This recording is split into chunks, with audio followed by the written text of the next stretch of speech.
Good morning. If statistics hold true, by the time this hearing is over, 10 Americans will have tragically and I believe needlessly died from prescription drug overdoses. Today, prescription drug abuse is a deadly, serious, and rapidly escalating problem all across our nation. We have a solemn obligation to tackle this growing epidemic head on, and I'm going to keep beating the drums until Congress, the FDA, and the DEA come up with a comprehensive plan for action. The Chair now recognizes herself for an opening statement. And the clock is not working. That's all right for me. It won't be all right for you all, though, so don't get too comfortable. But as Americans, we rally around efforts to fight breast cancer, childhood diseases, and other serious health threats. But for far too long, there have been only hushed whispers about prescription drug abuse, now the fastest growing drug problem in America, according to the CDC. Today, as the death toll from prescription drug overdoses continues to rise sharply, it's time to move this story from the obituary page to the front page where it belongs. It's time to realize that we can't simply wish this horrific problem away, not with nearly 30,000 people a year dying from it. See no evil, hear no evil often leads to a society's unspoken evil, indifference.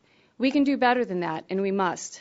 Just about everyone knows someone who is affected by prescription drug abuse, which impacts an estimated 12.5 million Americans and is now considered a health epidemic by the CDC. According to a recent Monitoring the Future national survey, nearly 1 in 4 12th graders have abused prescription drugs. Today, two classes of medicines, painkillers and insomnia and anxiety drugs, are responsible for about 70 deaths and nearly 3,000 emergency room visits a day. These are stunning numbers. But here's what's even more alarming. The death toll from overdoses of these powerfully addictive medicines is now more than double the death toll from heroin, cocaine, and all other illegal drugs combined. As a result, for the first time ever, drug deaths outnumber traffic fatalities and have become the leading cause of accidental death in America. So what's the answer? When it comes to prescription drug abuse, where are the safety belts and the airbags that we need to deploy? First, like anyone in recovery knows, we have to admit we have a serious problem. Americans today simply are prescribed too many medicines. There's a pill for just about every ache, pain, and malady. So what's wrong with that? Well, consider this. Not long ago, the DEA conducted 3 national drug take-back days, and I applaud them for that. And at those 3 take-back days, they collected an astonishing 995,815 pounds of unused and unneeded medicines. That's 995,000 pounds, not pills, in just 3 days. Today, doctor shopping is a widespread problem, which contributes to our nation's alarming prescription drug addiction rate, increases costs to all of us through higher insurance rates, and makes it extremely difficult for the DEA to crack down on abusers. Compounding the problem is an oftentimes false sense of security. If it's approved by the FDA and prescribed by a doctor, then it must be okay. Wrong. Too many pills taken at once or combining them with other drugs and alcohol can have a serious and even deadly consequence. But the issue confronting us today is much more complex and evolved than just, what have you found lately in Grandma's medicine cabinet? The black market sale of powerful and highly addictive narcotic painkillers such as OxyContin and Vicodin is big business, prompting the DEA to attack the problem on multiple fronts, from street-level sales all the way to the top of the supply chain. Targeted first were the so-called pill mills in Florida, which were largely unregulated until last year, and they routinely dispensed painkillers like they were M&Ms from a gumball machine. There's yet another, more insidious side of the story as well. After becoming addicted to prescription painkillers, law enforcement authorities say more and more people are now switching to heroin. In San Diego County, which borders my district, drug treatment experts say the use of heroin by young adults has more than tripled since 2006. Much of this growth is due to people who have switched to heroin as a cheaper alternative to OxyContin, now going on the street for as much as $80 for an 80-milligram tablet. By contrast, OxyContin sells for about $6 a tablet in pharmacies. Personally, I will never forget the very chilling phone call I received one night from a constituent of mine who told me that his son had had a gun put to his head because he couldn't pay the street price any longer for his OxyContin. So what's the answer? I believe my legislation, the Ryan Creedon Act, H.R. 2119, and the Stop Oxy Abuse Act, H.R. 1316, are good starting points. My goal is to improve prescriber education by getting doctors, dentists, nurse practitioners, and other prescribers up to speed on the dangers of addiction and to make certain that powerful and seductive narcotic prescription drugs such as OxyContin are used to treat severe pain only, not moderate pain like a toothache or a sore knee. In far too many cases, addiction becomes a much greater health threat than the original pain itself. And in far too many cases, death is the final result of a failed rehab. So let's not continue to blame this on Grandma and her medicine chest. She knows better. In our hearts, Americans do too. And I'm happy to recognize the gentleman from North Carolina, the ranking member of our subcommittee, Mr. Butterfield, for his 5 minutes. Thank you. Let me thank the chairman for holding today's hearing on this very important subject of prescription drug diversion. And I know that this issue is very important to you, and I admire your work on it. Prescription drug diversion is an ever-growing problem in our country.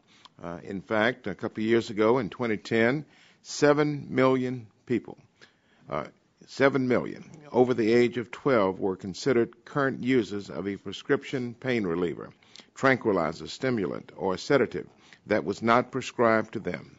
Sadly, it's become clear that as legitimate prescription drug use rises, so too does the number of people who abuse these drugs, and so too does the number of people who accidentally die from prescription drug overdose.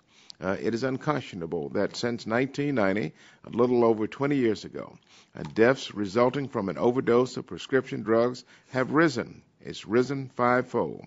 Something must be done, and I agree with that.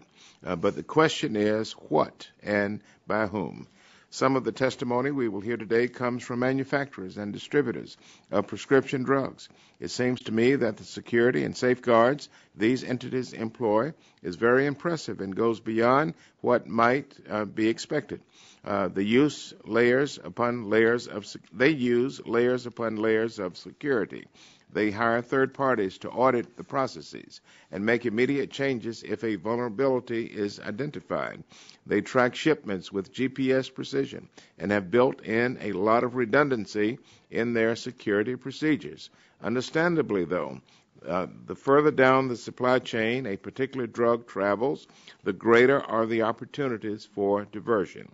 The National Survey on Drug Use and Health reported that 76%, more than three-quarters of people who use prescription drugs non-medically, gain access to them from someone they know. I think this needs to be our focus as we go forward. To that end, we need to focus on anti-diversion efforts, and I'm pleased that the director from the White House Office of National Drug Control Policy is here today to tell us about their action plan. In a perfect world, the answer to this problem is personal responsibility. But in the real world, it's clear the federal government does have a defined role to play. We need to provide greater support for education programs for young people so they can learn at an early age the dangers of misusing prescription drugs. We need to provide greater support for rehabilitation initiatives so those who are addicted to prescription drugs have access to the help they medically need. And we need to make sure DEA has access to the resources it needs to scrutinize all the players involved in the manufacture, distribution, and dispensing of controlled substances. Most involved in this process are good and honest people.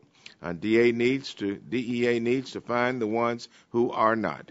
And so I'd like to personally, on behalf of the Democrats on this committee, thank all of you for coming today, and I look forward to your testimony. I stand ready to work with each of you, Madam Chair, and our colleagues and witnesses to curtail prescription drug abuse in the United States of America. Thank you so very much. I yield back. Thank you, Mr. Butterfield. Chairman Upton has yielded his 5 minutes for an opening statement to me in accordance with committee rules. And as his designee, I now recognize Mr. Stearns for 2 minutes for an opening statement. Thank you, Madam Chair. And I want to compliment you for this hearing, prescription drug diversion, very important. And I'm also very pleased to have and welcome our Attorney General, Florida's own Attorney General, Pam Bondi. He's here to testify on this important hearing. She is Florida's 37th Attorney General and was sworn in January of last year. She's a native of Florida, and she graduated from the University of Florida, which I represent, so I'm proud to have her as so-called constituent. She also graduated from Stetson Law School and was a prosecutor for almost 18 years. Among her top priorities is strengthening penalties to stop pill mills in the Sunshine State, which from our last hearing, Madam Chair, on this issue, was a prevalent problem in our state. And with her dedication and leadership against prescription drug abuse, Florida went from having 98 of the top 100 dispensing physicians for oxycodone pills to having 13 dispensing physicians residing in Florida. So, frankly, her success in this effort resulted in recognition from the National Association of Drug Diversion Investigators, the Florida Police Chiefs Association, and from the Florida Board of Medicine. So I want to welcome her, and I thank you, Madam Chair, for the opportunity to do so. Thank you, and I just want to point out that there is a hearing going on in the Health Subcommittee with the Cabinet Secretary, so a lot of members are bouncing in and out. If they're able to attend, I just want to thank the members who are here. Madam Chairman, that's where I was until I figured out I was in the wrong place. Yeah. I'm glad you figured out. But we do have 3 panels before us today. Each of our witnesses has prepared an opening statement that will be placed into the record. Each of you will have 5 minutes to summarize that statement in your remarks. The good news is the clock is working, and there's a timer in front of you now. On our first panel, we have the Honorable Gil Kurlikowski, Director of the Office of National Drug Control Policy. Good morning, Director, and once again, thank you very much for being here. We're happy to recognize you now for 5 minutes for your statement. Thank you, Chairman Bono Mack and Ranking Member Butterfield and distinguished members of the subcommittee. It's a great opportunity for us to update you on this important issue of prescription drug abuse in the United States. Prescription drug abuse has been a major focus of the Office of National Drug Control Policy since my confirmation. I'm particularly indebted to Chairman Bono Mack for calling me up to her office in the first week that I was in office to really begin to educate me about an issue that, frankly, 3 years ago was not on the public's radar screen, but is clearly in front of the public today. Well, I included prescription drug abuse as a signature initiative as part of the administration's National Drug Control Strategy. As been mentioned, it's been categorized as a public health epidemic by the Centers for Disease Control and Prevention. The scope of non-medical use of pharmaceuticals is striking. The CDC found in 2008 that the opioid pain relievers were involved in 14,800 deaths, and opioid pain relievers are now involved in more overdose deaths, as has been mentioned, than heroin and cocaine combined. The vast majority of abused pharmaceutical drugs originally enter into circulation through a prescription. The quantity of prescription painkillers sold to pharmacies, hospitals, and doctors' offices has quadrupled from 1999 to 2010. When I testified last year before this subcommittee in April, the administration had just released that month its comprehensive prescription drug abuse prevention plan. The plan focuses on 4 major pillars. The first pillar is education. Most prescription painkillers are prescribed by primary care doctors, internists, and dentists, not pain specialists. The FDA is requiring manufacturers of these opioids to develop educational materials and training for prescribers. The administration is working with Congress to amend the federal law to require mandatory education and training for prescribers. And we are also working very hard to educate the general public about the risks and the prevalence of prescription drug abuse and about the safe use and proper storage and disposal of these medications. On the second pillar, monitoring, we focused on expanding and improving state prescription drug monitoring programs. 48 states have those laws. Despite the progress, some states lack operational programs. Many states operate PDMPs that lack interoperability with other states.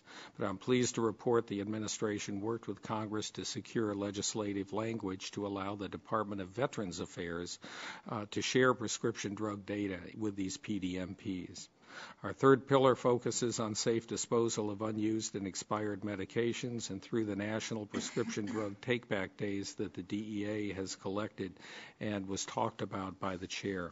The administration also recognizes the significant role that pill mills and rogue prescribers play in this issue Our surveys and research show that with chronic addiction to prescription drugs are more likely to obtain their drugs from the pill mills than the recent initiates. And final pillar of the administration's plan focuses on improving law enforcement capabilities to address diversion. Across the country, law enforcement, regulatory, and legislative actions are forcing doctors, shoppers, and others seeking these sources of prescription drugs to be apprehended. The problem, of course, was highlighted in the state of Florida, which was in 2010 the epicenter of the nation's pill mill epidemic. But I have to tell you that working with the Attorney General in the state of Florida has led to marked changes in that state, and I couldn't be more pleased that not only she but Attorney General Conway are also here. In 2011, ONDCP, our office, supported training events because we know that if you're going to do the enforcement, it can't be just at the federal level. It has to be at the state and local level also. And experts in law enforcement need that kind of training in order to investigate these complex cases. We're undertaking a data analysis project right now to examine the ways that prescription drugs are purchased, purchasing behaviors, and whether those patterns are indicative of suspicious behavior. We held a roundtable with members of the pharmacy community and law enforcement to discuss pharmacy robberies and burglaries. We called in the heads of organizations that work on the security of the manufacturers and distributors to make sure that we were knowledgeable about what they were doing to secure these very potent pharmaceuticals. In closing, just let me thank the members of Congress for their support on the ONDCP and my executive branch colleagues who know that without your efforts and without your support, we would not make a difference in this very important area. Thank you. Thank you very much, Director. I will recognize myself now for 5 minutes for questioning. And just ask you, with everything that your office is doing together with the DEA and the FDA, why are we losing this battle against the prescription drug epidemic? And you have mentioned a lot of progress we have made, particularly in Florida, but prescription drug abuse has not decreased. What is the next step? I think the fact that all of these things are coming together, that we actually are starting to see some fruition to all of the work that's been going on. For instance, in the most recent Monitoring the Future survey, 8th, 10th, and 12th graders have actually reduced their level of use of prescription drugs. But I couldn't agree with the chair more that it is an epidemic, that it is so widespread, and that people still don't get it. They don't understand that these are dangerous, they can be deadly, and they can certainly be addictive. I think that one of the greatest hopes will be in the next step forward, and that is mandatory prescriber education. Physicians must be told and must have unequivocal information about the dangers of addiction, pain management, tolerance, dependence, and they really don't get that in medical school. The second part, I know you'll hear from the Drug Enforcement Administration, is on enforcement. The laws have to be enforced and people have to be prosecuted. I appreciate that, and especially your viewpoint on prescriber education. But a problem for me, too, as we examine this problem, is there are clearly gaps in the data, and we don't really know the extent of the problem. What are the gaps and how can they be filled?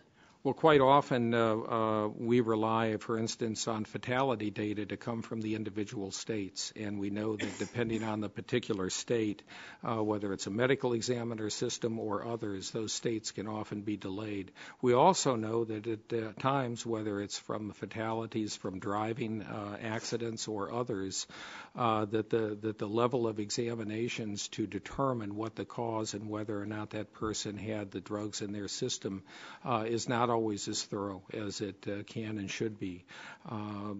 There are data gaps, but I'll be happy at another time to tell you about this new initiative to take some of the data and really identify and drill down into it. I'd be happy to work with you on that. I think they're critical even for policy makers. We need that data critically.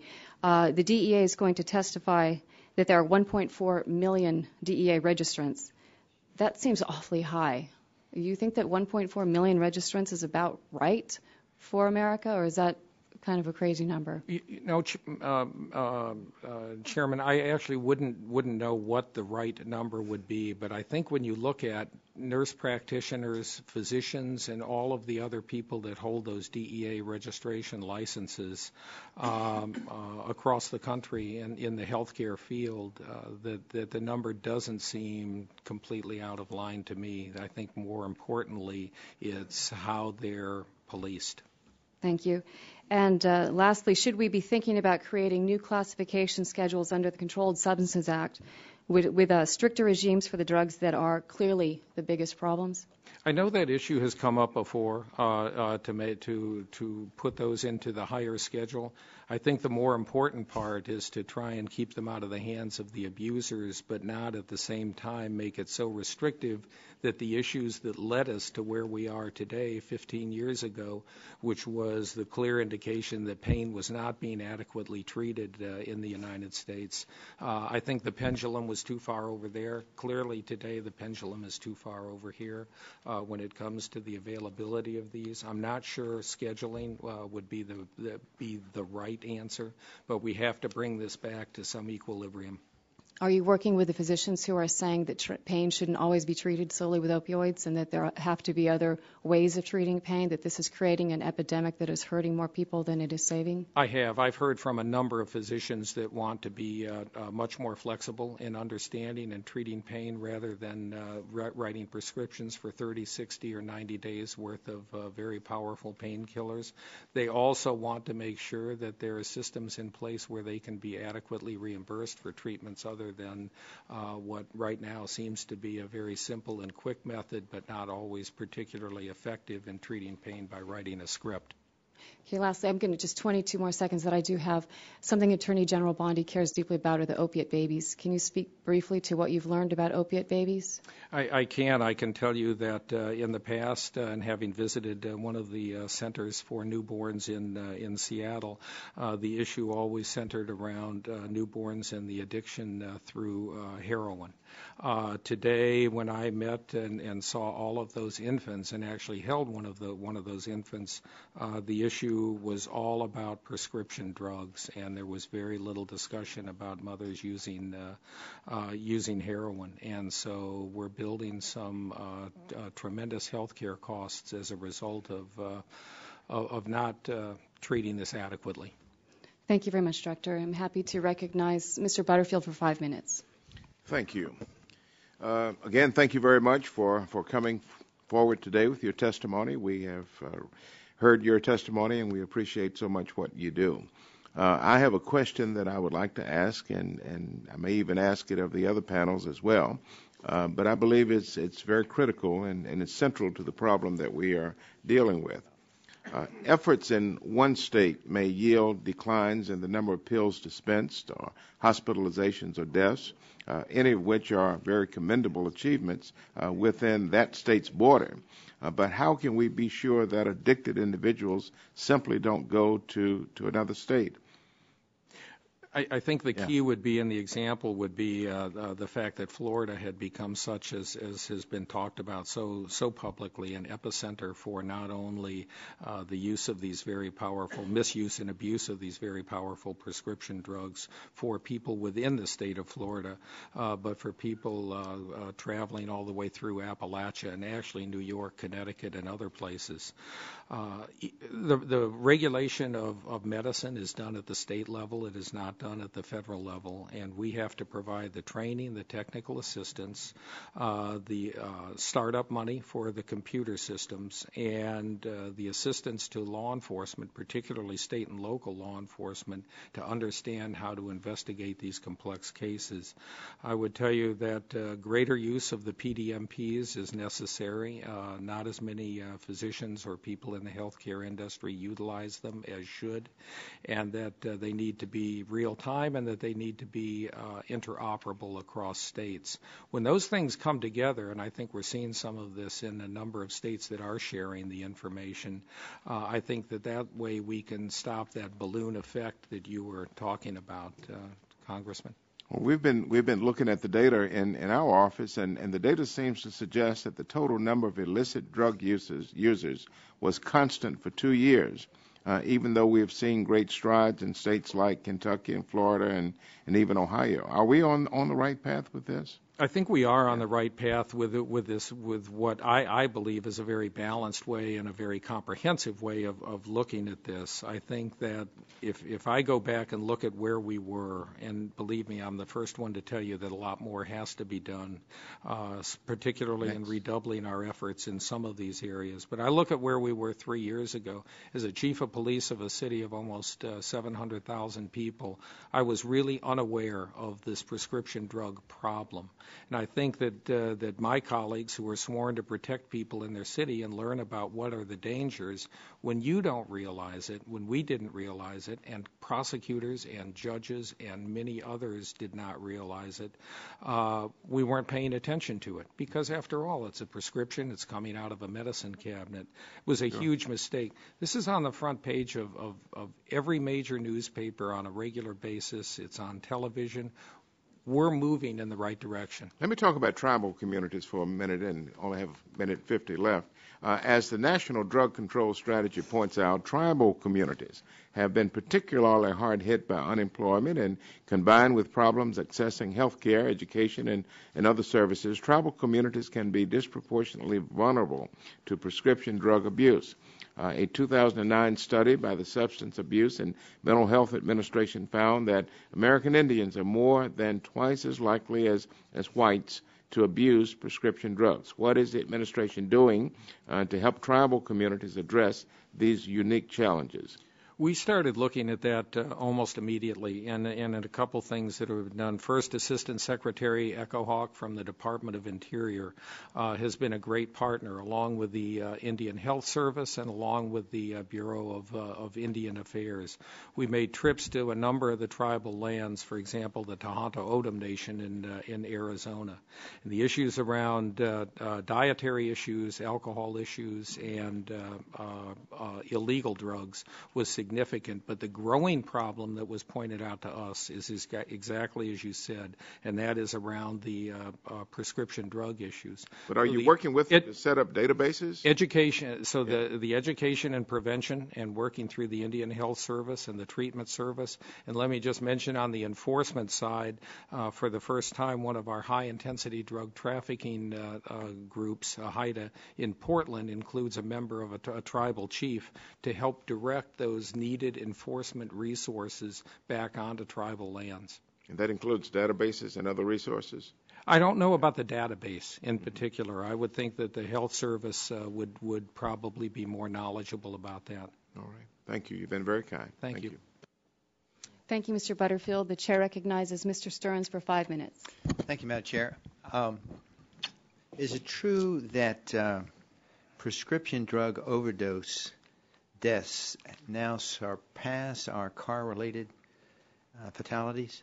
It's true that all overdose deaths are now the leading cause from drugs. Misuse and abuse, not accidental, are the number one cause of accidental death in this country, ahead of gunshot wounds and ahead of car crash deaths, driven by prescription drugs. That's a startling fact, don't you think? Yes. Do you think, based upon that, we should have a radical change in our approach?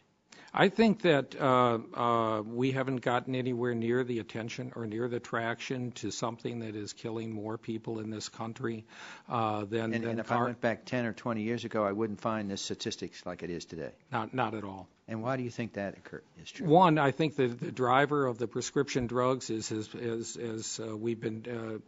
been mentioned a little bit. People don't see them as addictive, they don't see them as dangerous, and they don't see them as deadly, because they're, after all, a prescription.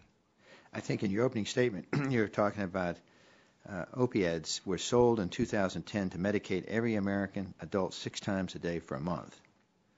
That was in your statement. Yes.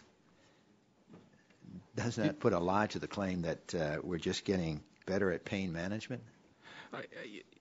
When I've spoken with the physicians who looked at and were instrumental in the early days of undertreating and the recognition of undertreating pain, I think that was a clear recognition. And as I mentioned a minute ago, I think that the pendulum was there, and that in very good faith ways they worked very hard to make sure that people actually were adequately treated for pain.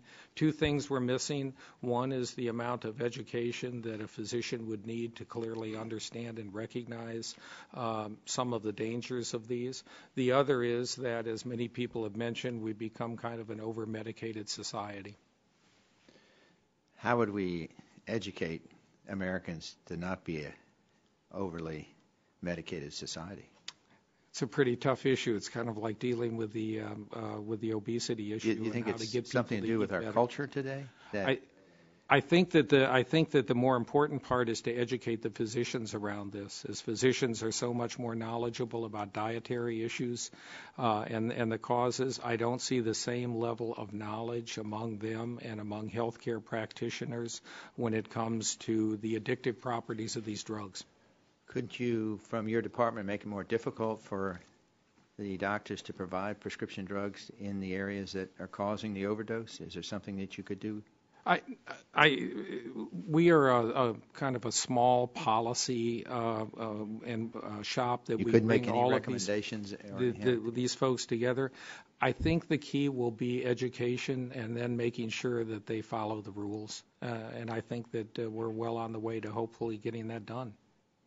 You mentioned in your opening statement the actual cost to society estimated at $56 billion in 2007 and maybe likely higher today.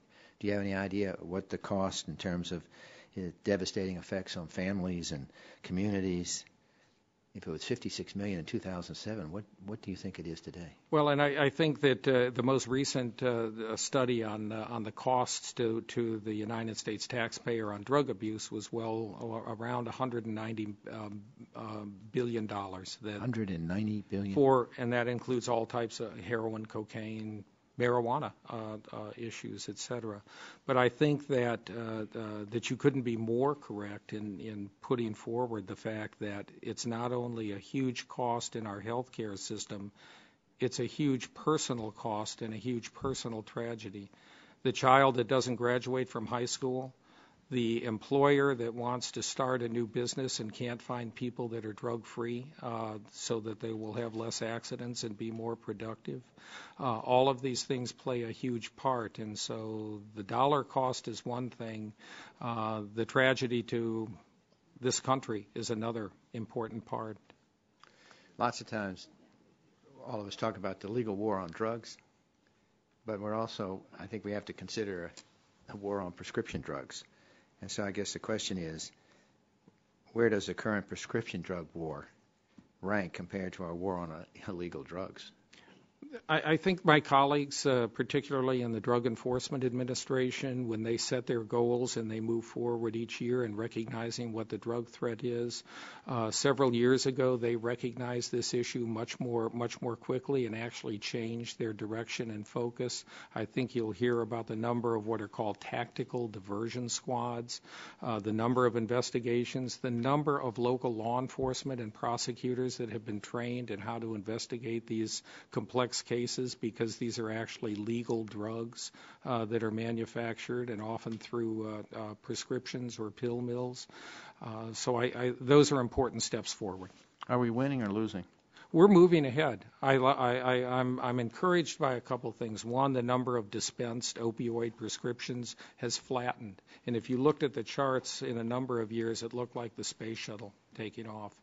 The amount of opioids manufactured has flattened, and the fact that in this most recent monitoring, the future 8th, 10th, and 12th graders actually decreased in their use of one of the very powerful painkillers, Vicodin. I think we're moving there, but as the chair and others know so well, it's not enough and it's not fast enough. Thank you very much, Mr. Stearns, and I'm pleased to recognize Mr. McKinley for 5 minutes for his questions. Thank you, Madam Chairman. Briefly, I think you and I had a little conversation beforehand when we began, and we were concerned about privacy. I'd like you to expand a little bit about that. What, to me, from an engineering for a small business perspective, I'm a little concerned about very concerned about the privacy, but I know, and I think you would recognize that if there were a national registry of all the prescription drug use in America, the pharmacies could be held responsible to check that registry to find out that they just got OxyContin just one day earlier for 3 months supply, and they would be able to say no. Isn't there some form? I know we don't want to have that because, as we've had in other hearings here, of someone being able to hack into that information, Right. there are penalties that are related to that. But we all know if we had a list, if someone had a list, we could go to hold those people responsible more so than the distributors that are doing the best they can to curtail that. Tell me a little bit about what efforts we can do on security, privatizing those names so that individuals can't be identified, but yet a pharmacy would be able to know that they have now, this is their third prescription for the same medicine in the last 2 weeks. Isn't there something you're doing on that? Look, I think I saw this other, and I just think that's just great. Education. It works so well with teenage pregnancies and everything else, hasn't it? Sanctions against governments that they continue to do. So I really want something with more substance to it that is going to solve the problem. Sure. I think the answer is the prescription drug monitoring plans that are done by the state. Since the federal government doesn't regulate the practice of medicine and the state does, having the PDMP, that electronic database that would be used by all physicians and healthcare professionals, that would be real time, and that in states, particularly neighboring states, that information could be shared across the states. When it's led and directed, and the startup money comes from the federal government, but led and directed by the state government, they can put in the protections about patient confidentiality and privacy. I think in the best of all worlds, that national database would be a wonderful thing. I think it would be difficult to implement because of the protections that would be needed to prevent, exactly as you said, hacking. And I think that part of that national database would be the fact that it would be 5 or 6 or 7 years in the making, when right now we have all but 2 states that have PDMPs, and as they become more well used and more robust, will actually make a difference with their use. So are you suggesting, and I think I understand some of it would not work with mail orders because they're ordered someplace else other than just in the state, but tell me again, do you think that if pharmacists knew by looking at a computer screen that person would he or she still fill that prescription if he knew it was being violated? When I speak with all of the different groups and the individual pharmacists, and you look at their ethical standards and their patient safety practices, and the number of pharmacists that have picked up the phone and either called the physician saying something isn't right, or the ones that have told that patient, you know what, I'm not going to fill that because I have that information, I'm pretty heartened by where the pharmacists are. But I think going upstream a little bit, that doctor that realizes that patient that has come into his or her office has been to 2 or 3 other physicians, or that patient that walks in on Friday evening to an emergency department and says, gee, I'm traveling, or I've lost my prescription, or I need something like that. When that frontline upstream person can take a look at that system and say, well, this is the 3rd hospital you've been to this weekend, or you're seeing 2 other doctors with a similar complaint, I'm not going to be dealing with this. I think that's a help also. So what do we do with that individual when they come in? Are they held? They're not held because I think that unless they actually get unless there's a law violation, they're not going to be charged or they're not going to be held. But I think the other important part of this education piece is that they need to get into the treatment. I've met so many people now across this country in these travels that have become addicted to prescription drugs, have received proper quality treatment, and they're back. I mean, they're back taking care of their families, they're back paying taxes, they're back working, and I think that this is the entry point to get them the help that they're needed, because we're talking about a disease, we're talking about addiction. Thank you. I guess we've run out of time. Thank you very much. Thank you, Congressman. Thank you, Mr. Harper. You're recognized for 5 minutes. Thank you, Madam Chair. Director Kurlikowski, thank you for your time here and all that you're trying to do in a very serious situation. You know, with regard to the PDMPs, what do you think the biggest barrier is in the implementation of a drug monitoring program for states whose programs have yet to go online? One of the barriers is the fact that it needs to be real time, and it needs to be ease of use. Physicians have about, as I've been told, about 16 minutes with a new patient to assess everything. These are busy practices and busy offices, and they need to be given a tool that is easy, that is accessible in order to use it. And of course, once they do and they become schooled in it and rely on it, the physicians that I have spoken with tell me that it's a patient safety tool. You know, we have 48 states that have authorized programs. 40, I understand, have operational programs. Are all of these state PDMPs created equal? No. Okay. They're not, but we're fortunate at Brandeis University to have a center of excellence that takes the best practices, that helps those that are, and of course the heads of each of these agencies come together several times a year for us to be able to speak with them. We want to be able to make them as robust and helpful as possible, but I would be the first to tell you that some are better than others. Well, are there some that you would hold out as a role model for the other states or for those that have yet to go operational? I think you'll hear from Attorney General Conway, and I think Kentucky is clearly one of those states that has addressed this not just with a very robust and smart PDMP and some pending changes that they have planned in their laws to make it an even better system.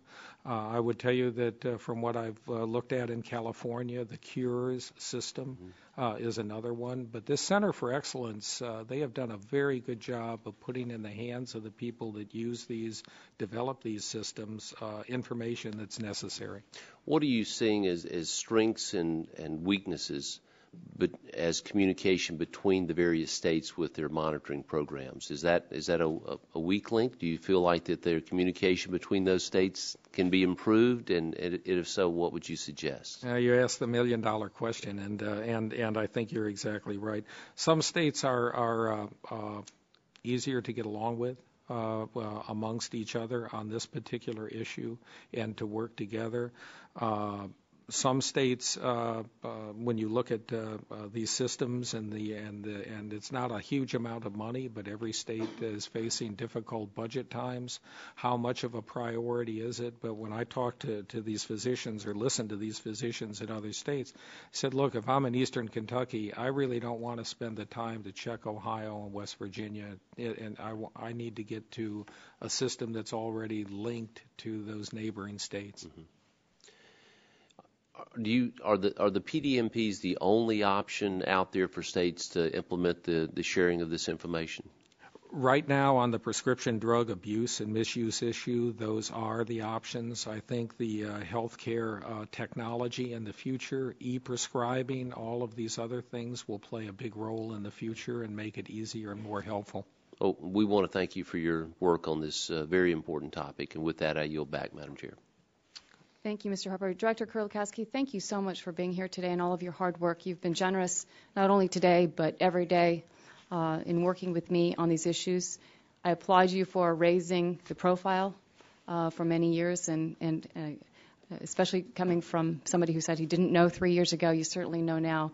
I don't know that we have all the answers, but at least we're finally starting to confront it, and I look forward to working with you. And thank you again very much for being here today. Is there anything you'd like to close with rather than a second round of questions, something you just need to say that you didn't get to say? Madam Chair, I am indebted to the committee and the members of Congress that take this issue on. You have so many issues in front of you, and yet, as I mentioned to the President, on the drug issue, when we think about keeping our kids in school and we think about who's going to be the workforce that we're all going to depend on in the future, I think about health care costs, I think about law enforcement issues.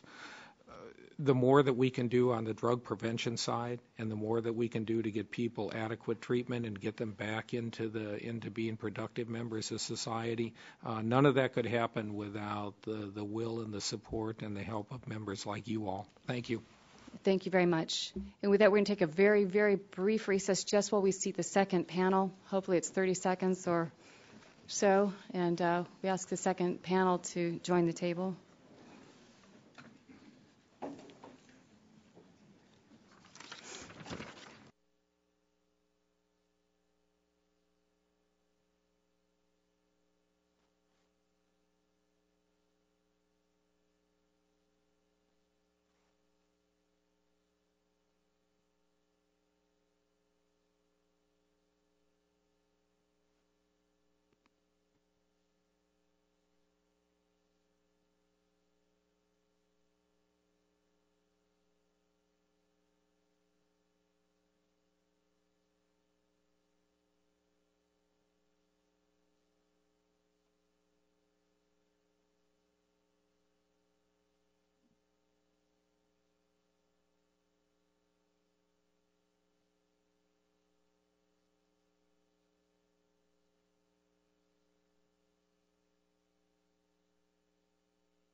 Alrighty, on our second panel, we have four very distinguished witnesses who are very deeply involved in the issues of prescription drug abuse and prescription drug diversion, which clearly go hand in hand.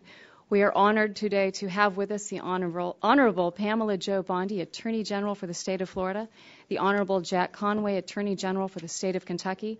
Also joining us are Aaron Haslam, Senior Assistant Attorney General for the state of Ohio, and Joseph Ranazisi, Deputy Administrator for the Drug Enforcement Administration. Thank you all again for being with us this morning. To help you keep track of time, there is a timer light on your table.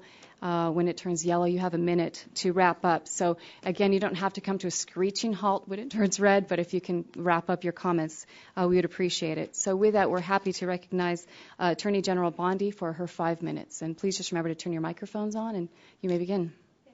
Thank you, Congresswoman Bono-Mack, and thank you for championing this cause. Green, got it. Thank you, Congresswoman Bono-Mack, and thank you for championing this cause on behalf of our country. And thank you as well, Ranking Member Butterfield, for having us here today, and also to Congressman Stearns from Florida, and to all the committee members. We truly appreciate this. I'm here to tell you about what Florida's doing to try to stop prescription drug abuse. As Congressman Stearns told you, just to put it in perspective, of the top 100 oxycodone dealers in the entire country, 98 of them were in Florida. Now we have 13. And that's with legislation that's been in effect barely a year. So last year we had over 900 pain management clinics registered within our state. Today we have 580, and I guarantee you that number is going to continue to plummet. I want to outline now briefly our comprehensive legislation and what we've done in our state.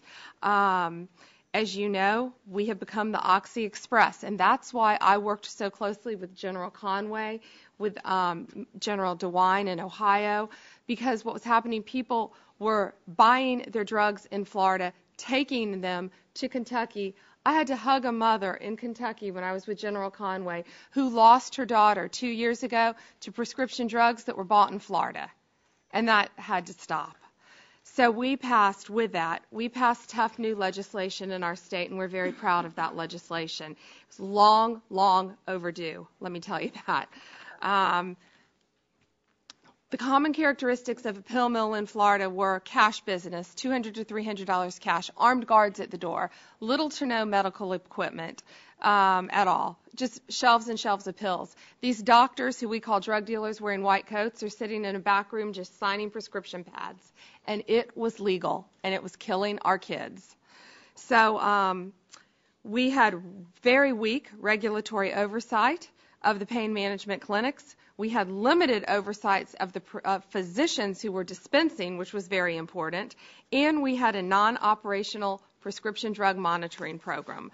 So with that, we've now passed some very tough legislation, and we're very proud of that.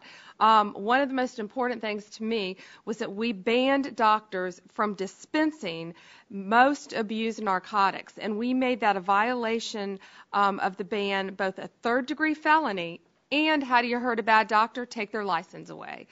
So with that dispensing ban, we feel that we've been very successful as well.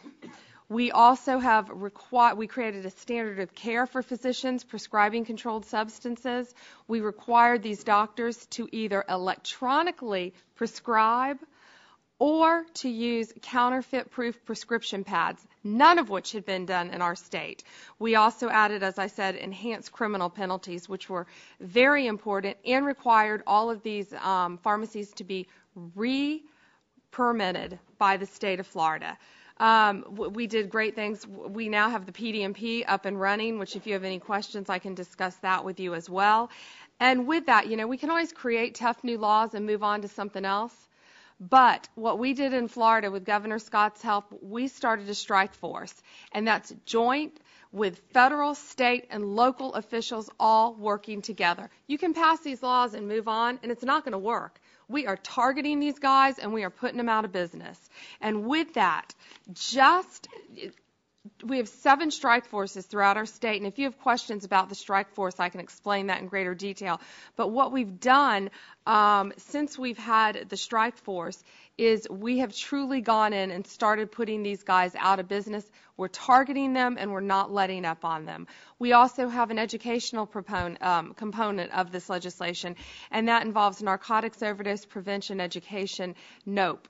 And this task force, these remarkable people have done an amazing job of going into our schools and educating our children about this. We've also instituted, along with DEA, state drug take-back days. I've participated personally in as many of those as I could. You would not believe the drugs that are being turned in. And it's gotten so successful that we plan on putting permanent drop boxes up at our police stations and our sheriff's offices as well. At 2 drug take-back days alone, we seized over 5 tons of prescription drugs. Unbelievable. So, and we're very pleased to announce that as of February 2012, our strike force efforts have resulted in 2,040 arrests. 34 of those are doctors. We've seized 390 weapons, almost $5 million. But there's one other problem. I've run out of time, but that's the babies being born addicted to prescription drugs. And that is our newest fight this session, and we are not going to give up on that as well. Thank you for all of your efforts. And we do know we have a long way to go, but I don't think any of us in this room are going to stop. Thank you. Thank you very much. And General Conway, you're recognized for 5 minutes. Well, thank you, Chairwoman Bono Mack and Representative Butterfield, for your commitment to this issue. I also want to recognize Congressman Guthrie, who's not here, but who's a fellow Kentuckian who works with our drug task forces on this very important issue. Prescription pill abuse is a reality that's touched the lives of just about every Kentucky family. It's touched my family's life in a very personal way. It's ravaged our communities, it's shattered families, and it's fueled crime. Depending on which study you believe, Kentucky's either the most third or fourth most medicated state in the entire country. And the 4 you always hear at the top of the list are Kentucky, West Virginia, Tennessee, and Oklahoma. Last year in Kentucky, we had over 1,000 people that we documented died from prescription painkiller overdoses. That's more than we lost to auto accidents. And Madam Chairwoman, we actually think that's underreported, because our estimates are that only about half the people that actually die from overdoses are autopsied by our medical examiner's offices. And when you take a look at the unnatural deaths in the Commonwealth of Kentucky, what you see over and over is not heroin or not cocaine, Not even alcohol as much as you see Xanax, oxycodone, methadone, and hydrocodone. Last year, Kentucky hospitals treated over 5,000 overdose patients. This is an epidemic we first started to see in the 1990s in eastern Kentucky. Eastern Kentucky is a region of heavy industry, of laborers, of coal mines. We have more injury-prone jobs, but it's also an area of economic depression. And we had too many doctors who overprescribed, and too many people became hooked. And because of the economic depression, people figured out they could sell their pills on the street, and a black market was born. And today, when you go through eastern Kentucky, which I do on a regular basis, you'll find that about 80% of the crime, according to law enforcement and prosecutors, is fueled by the abuse and the insidious addiction to prescription painkillers. The problem has spread across the Commonwealth. It's not just in eastern Kentucky. According to a Lexington Herald Leader study not too long ago, in 120 of our counties, which we have total, 118 were up in the number of Schedule 2 and 3 narcotics prescribed. And I'm sad to report that estimates from law enforcement and those in the healthcare community say that we have only about 10% of the treatment beds that we actually need in the Commonwealth of Kentucky. I'm sick and tired of hearing about losing an entire generation to prescription pill abuse in the Commonwealth of Kentucky, so we have started a public education program for doctors and also for school children in Kentucky. I actually travel around the Commonwealth with two mothers from Moorhead, Kentucky, who lost their daughters to prescription pill abuse. And it's really important to get people like that who look like the mothers of these kids to tell them their story, because they'll listen to an elected official for 5 minutes or so, but when the mothers talk, they really listen. And here's what's disheartening. You can look at these kids, middle schoolers, high schoolers, and say, okay, tell the truth. Just because I'm the Attorney General, tell the truth. How many of you have used a prescription pill or your best friends used it for an off-label purpose? I'm sad to report 70 or 80% of the hands will go up. I ask them how many think that prescription pills are easy to get. 70 or 80% of the hands will stay up. Then I'll ask them how many of their parents lock up their medicine cabinets. All the hands will go down. I realize it's not a problem that starts with grandma, but in some instances, particularly in Kentucky, it's an addiction that's starting in our homes. I've tried to do all I can. I've created the state's first prescription pill task force. That's my drug investigators working with local law enforcement. We're trying to collaborate and share resources in a time of dwindling law enforcement resources. We participated in Operation Flamingo Road, where we partnered with the DEA and the Kentucky State Police to round up 500 individuals who were vanning pills up from Florida in 2009. At that point, we thought about 60% of our pills in our streets were coming from Florida. Pam Bondi told me a story one time that they executed a search warrant on a pain management clinic in Broward County, Florida, and they seized 1,700 patient records. Of those 1,700 individuals they seized, the records, 1,100 of them are from the Commonwealth of Kentucky. That's what we in law enforcement call a clue. We had people by the van load going to Kentucky to bring pills back. And that's why I'm not only happy to have a friendship with Pam, or General Bondi, I should say, I'm grateful that she came along at this time. She's done a tremendous job of taking on these pill pushers in her state. As she said, Florida was home to 97 or 98 of the top 100 prescribers of oxycodone. Now they're down to 13. This issue knows no party, and it's an American tragedy. We're doing all we can. We have new legislation in the Commonwealth of Kentucky to re-regulate our pill mills. We have entrepreneurs getting in the pill mill business. We need to stop them. We have the issue of the mail-order pharmacies shipping 90-day supplies of Schedule 2 and 3 narcotics. I understand the issue of efficiency in our healthcare system, but that needs to be 30 days. And we need to make certain that we get doctors using these systems. Yes, we have Casper, our PDMP. It's a good system, but only about 25% of our doctors are using it. And on top of that, those of us in law enforcement can't see the data to do the investigations that we need to do. And I'd be happy to talk with you a little bit more about that. I've heard the questioning here today, and I'm out of time, so I'm going to wrap up. But if you want to know what you can do to help us get all 50 states up with PDMPs and with systems that talk to one another. We can do our jobs if we can get those systems up and running and if we can get the doctors to use them. Thank you very much for the opportunity to appear. Thank you very much, General Conway. Mr. Haslam, you're recognized for 5 minutes. Thank you, Chairman Bono Mack, Ranking Member Butterfield, and distinguished members of this committee. I thank you on behalf of Ohio Attorney General Mike DeWine and all of Ohio for the opportunity to address you today. As the Chief Assistant Prosecutor and later the elective prosecutor in Adams County, Ohio, I had a front row seat for the devastation that this scourge can cause on a community. In February 2011, Ohio Attorney General Mike DeWine recruited me to lead his prescription drug task force. Attorney General DeWine has been committed to using every resource Ohio has to fight this scourge. In Ohio, we have taken a nationwide stance in fighting back through changes in legislation, proactive law enforcement actions, partnering with prescribers and dispensers, and being proactive with awareness, education, and treatment. Through this effort, Ohio has raised public awareness, increased public education, and improved Ohio's investigations and prosecutions in both criminal and regulatory cases. However, to make a real difference, we must limit the availability of prescription drugs to those individuals in actual need and in the proper quantities. In Ohio, unintentional fatal and non-fatal drug poisonings cost Ohioans $3.6 billion annually. Between the years of 1999 and 2007, Ohio's rate of opioid distribution increased 325%. During that same time period, Ohio's unintentional drug overdose death rate increased 305%. If you will look to my left, you can see this remarkable correlation on the graph located closest to the back of the room. In 1997, Ohio averaged 7 doses of opioids per capita. In 2010, our average dose of opioid per capita increased to 67. In less than 15 years, Ohio watched that average dose of opioids per capita increase almost 900%. The chart to my left, the closest to the front of the room, will illustrate that the death rates during the current prescription drug scourge is much higher in Ohio than the death rates in Ohio during the heroin epidemic in the 70s and the crack cocaine epidemic in the 1990s.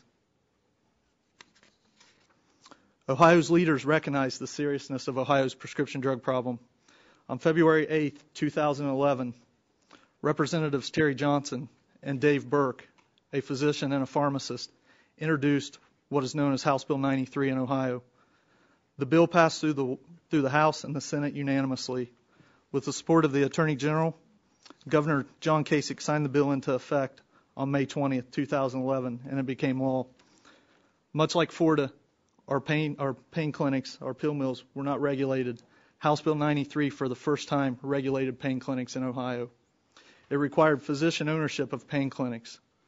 It required prescribers to review our PMDP, our Prescription Drug Monitoring Program, which is known as ORS in Ohio. And they had to do that when they were treating chronic pain patients. Attorney General DeWine has worked tirelessly to create a multidisciplinary approach to the investigation and prosecution of prescription drug cases. Attorney General DeWine has worked with law enforcement at the local, state, and federal levels in Ohio to investigate prescription drug cases. We are currently working with county prosecutors and federal prosecutors all across Ohio to prosecute these cases. He is proud to be a part of this statewide team in an effort to protect Ohio's families. Our next step, the Attorney General believes, is to build a bridge with state and federal officials across the nation. To have a true impact, we must collaborate on a multi-state approach to combat this scourge. Ohio and the nation must be proactive, working with all the stakeholders to tackle this epidemic. When this happens, you will see success. For example, in Scioto County, one of Ohio's hardest hit counties, also a border county to Kentucky, the last pill mill was closed this past December. Scioto County has a population of approximately 78,000 residents. At one time, it housed 12 pill mills prior to Ohio's efforts. Today, it houses 0 pill mills. Just last week, Scioto County learned that accidental overdoses decreased 17% and drug-related deaths decreased 42% in 2011. This was the first decrease Scioto County had seen in the past decade in these numbers. It had been a steady increase prior to 2011. I will end with a quote from Reverend Martin Luther King Jr., who said, "We may have all come on different ships, but we're in the same boat now. Each of us may have arrived at the prescription drug scourge on a different ship, but today we are all in the same boat, and more importantly, people will die if we continue to ignore this scourge." Thank you. Thank you very much. Mr. Ranazisi, you're recognized for 5 minutes. Thank you. Chairman Bono Mack, Ranking Member Butterfield, distinguished members, On behalf of Administrator Michelle Linhart and the men and women of the Drug Enforcement Administration, I'd like to thank you for the opportunity to appear today to discuss prescription drug diversion and the critical role the DEA plays in securing the integrity of the controlled substance supply chain and delivery system. Before I get going, I'd just like to thank the chairman and this committee for their leadership on this problem. And I also want to thank you for promoting the National Take Back program. If I may throw in a plug, we'll be doing it again April 28th, Saturday. State, federal, local agencies with community groups working together to collect those drugs, and I want to thank you again for that. Also, I'd like to thank the leadership of Director Kurlikowski, who's gone out of his way to ensure that we get all of the resources that we need to do our job. The abuse of pharmaceuticals continues to be a significant problem in the United States, and it's based on pharmaceutical diversion from the supply chain and the medication delivery system. And we believe that's the major reason. There's just holes in the system. Over the last few years, individuals and organizations have created schemes within the healthcare delivery system that appear legitimate but are nothing more than illegal operations to facilitate the illegal distribution of pharmaceuticals. Pharmaceutical diversion facilitated by these operations can be prevented if DEA registrants would just fulfill their obligations under the Controlled Substances Act. The Act was designed so that each DEA registrant is a link in the closed system of distribution. Each registrant, manufacturers, wholesalers, distributors, practitioners, and pharmacies have a critical role to play in keeping the distribution chain closed. Two major schemes have emerged to divert millions of dosage units of powerful addictive drugs. The first one, a few years back, was the Internet Pharmacy Scheme. You could go online and you could purchase pretty much any Schedule 3, 4, or 5 controlled substance you'd like. Hydrocodone was the drug of choice, and it came out of the distribution chain, and really no one fulfilled their obligations to the chain. You had distributors that weren't doing due diligence on pharmacies that were ordering huge amounts of hydrocodone. The pharmacists weren't checking those prescriptions to ensure they were valid. That is, they were issued for legitimate medical purpose and usual course of professional practice. And the doctors were doing the same thing. They were just prescribing without a legitimate reason for prescribing. There was no medical determination made. It was a major breach in the system. But because of law enforcement's focus on that problem and then Congress coming in and passing the Ryan-Haight Act, we basically shut down that system. Unfortunately, that system moved back to Florida and turned into pain clinics, and pain clinics grew. Now, these pain clinics, besides the fact that they're operating illegally, they're doing the same thing that the Internet pharmacies did. The only difference is, in Internet pharmacies, there was no face-to-face visit. In pain clinics, they actually see patients. But again, the doctors are moving huge amounts of prescriptions out the door. Pharmacists are not checking the validity of those prescriptions. They're not ensuring they're valid prescriptions. And the wholesalers and distributors just continue to ship large amounts of drugs to those pharmacies without doing due diligence, without knowing their customer, without saying, well, why are you ordering? Why are you ordering this amount of drug when every other average pharmacy in the U.S. only orders this, and you're 10, 12, 14 times more than that? They have a responsibility under the Act. They choose not to comply with that obligation. And we're fighting this problem through education and regulatory control and enforcement. Since 2005, we have a distributor initiative that's educated distributors of their obligations under the Act. When distributors fail to adhere to their obligations, DEA takes administrative or civil action against their registration. From mid-2010 through the end of 2011, we took action against 5 wholesaler distributors for unlawfully supplying Florida-based rogue pain clinics or associated pharmacies with controlled substances. These actions included the issuance of immediate suspension orders and result in the restriction or loss of DEA registrations.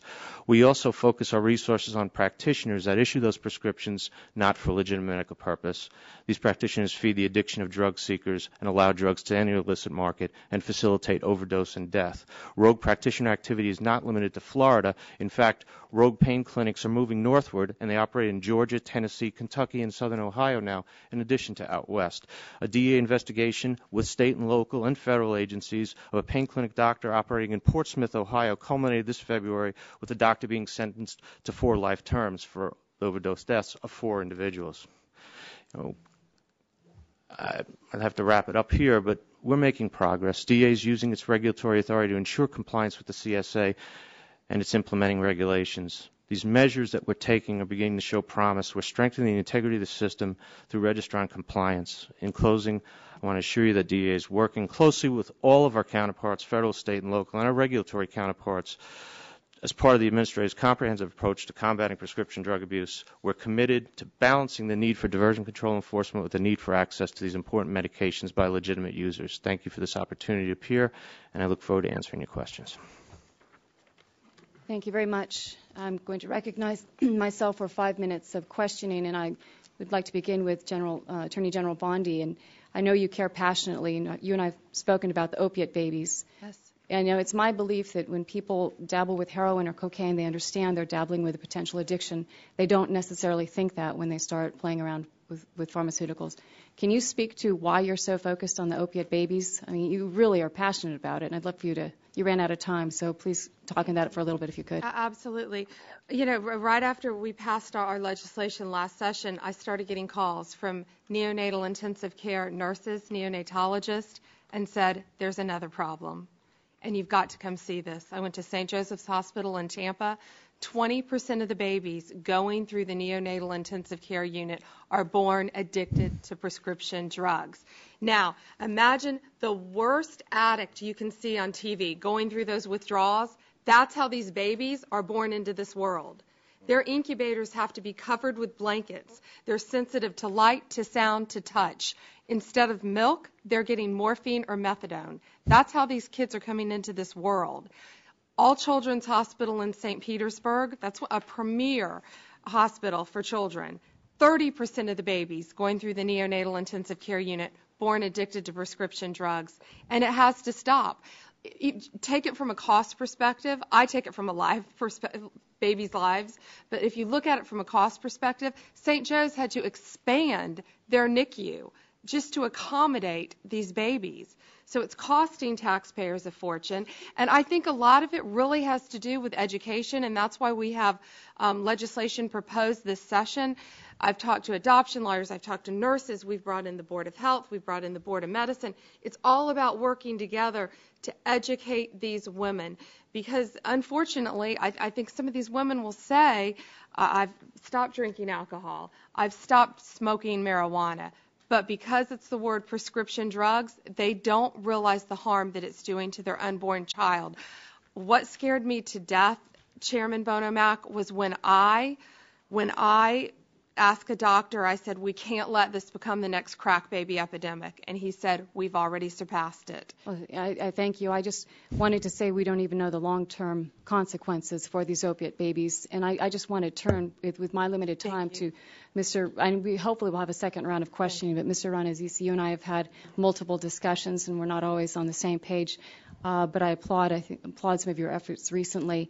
You and I have talked about quotas. If Florida is having success at shutting down their pill mills, wouldn't the quotas show a correlating reduction in the quotas that you do allow in the manufacturing of these drugs? Are you seeing that? Actually, we are seeing a decrease somewhat in Florida, but we're seeing the expansion of these pill mills throughout the country. If you go to Tennessee, Kentucky, Southern Ohio, and I know that most of those in Southern Ohio were shut down, but we still continue to see those flow out. And I just right now, even though Florida's on the going downhill, states north of Florida are starting on the rise. This problem is just moving north and west. Well, I'm just glad to hear you admit that and to say that. That's encouraging to me. But can you speak briefly about the Cardinal case? Now that the district court has dissolved the temporary restraining order, what are the next steps in the Cardinal case? And apparently Cardinal plans to appeal. If the district court's order is upheld, what is the next step? Because that case is in active litigation, I'm not allowed to answer questions. However, I could tell you we've had cases similar to Cardinal in the past, in the last 2 or 3 years. They're exercising their appeal rights, and we respect that. We will continue on with this program, looking at our distributors, making sure that they meet their obligations under the Act, and if they don't meet their obligations under the Act, we will take the same action that we've taken. I'm just encouraged because long ago you and I argued that it was all coming out of Grandma's medicine chest. Correct? Yes, ma'am, and not that I don't still believe it's coming out of the medicine chest, but I believe that we're handling it upstream now to prevent it from getting down to that level. Thank you for that. Mr. Haslam, you talk about shipments, whole cargo containers that go missing, but they're unreported. Do you want to speak to that? Anecdotally, law enforcement throughout Ohio has told us that cargo shipments are falling off the trucks. We've heard just magically. Yeah. We've heard through conversations with manufacturers about their security measures, and they do seem to be very good security measures, as Director Kurlikowski alluded to earlier. However, there seems to be a point as it gets further down the chain that the security measures either weaken or are not as efficient, and once it gets to the distributors and then they send it to their distributors who send it out, there appear to be security measures that aren't in place that allow shipments to fall off of trucks. Thank you very much. My time is up, and I would like to recognize Mr. Butterfield for 5 minutes. Thank you. Let me go to the gentleman from the DEA. How do you pronounce your name? Is it Ranazizi? Ranazizi, yes. Yes, all right, thank you. Let me talk with you about the security procedures followed by the prescription drug manufacturers, specifically how the drug moves from raw materials to usable medicine, then to distributors, and then down to the wholesalers. Are you comfortable, sir, with the security mechanisms employed by these companies? The physical securities for the most physical security systems for the most part, I am. We do on-site inspections every 3 years or so for manufacturers, importers, exporters, any of the raw material holders, and if there is problems in the physical security, we handle it on site. We make suggestions, and generally it's corrected. All right. What kind of relationship does the DEA have with the prescription drug industry? Specifically, what programs does DEA employ to educate DEA manufacturers and distributors? How closely, if at all, does DEA audit or approve security measures employed by the manufacturers and distributors? And is there a difference in procedure for authorized distributors versus secondary distributors? Well, first of all, we're on site to these distribution and manufacturing facilities every 3 years. In addition, for instance, the wholesalers and the distributors, we have a program called the Distributor Initiative where we sit down, not as a group, but individually with each company, and we go over their distributions and we talk to them about what to look for when they're sending their drugs downstream. We offer them assistance to help them identify what diversion is and where it is, and that's done individually by company. The manufacturers, we have an open door as far as the manufacturers go. I don't think we've ever had a problem with the manufacturers where we haven't rectified that problem. So we are regulators. We have a relationship between regulators and the industry, and we oversee them and make sure that they're operating under the Act, in compliance with the Act. Right. Technology advances have enabled new abuse deterrent drugs to take the place of conventional pills. I am encouraged by the addition of abuse deterrent drugs into the marketplace. And while it's not a silver or magic bullet in completely stopping prescription drug abuse, it seems to be a tool that can greatly help. Some medications have been reformulated to be extremely difficult to crush and dissolve. And these are what we call abuse deterrent drugs, and new additions to the prescription drug marketplace and have not yet been widely adopted. But things are moving in the right direction. Question: how do you think abuse deterrent formulations will have an impact on reducing opiate abuse, and how do we ensure that those who are addicted to not just switch to a new drug such as phenol or heroin?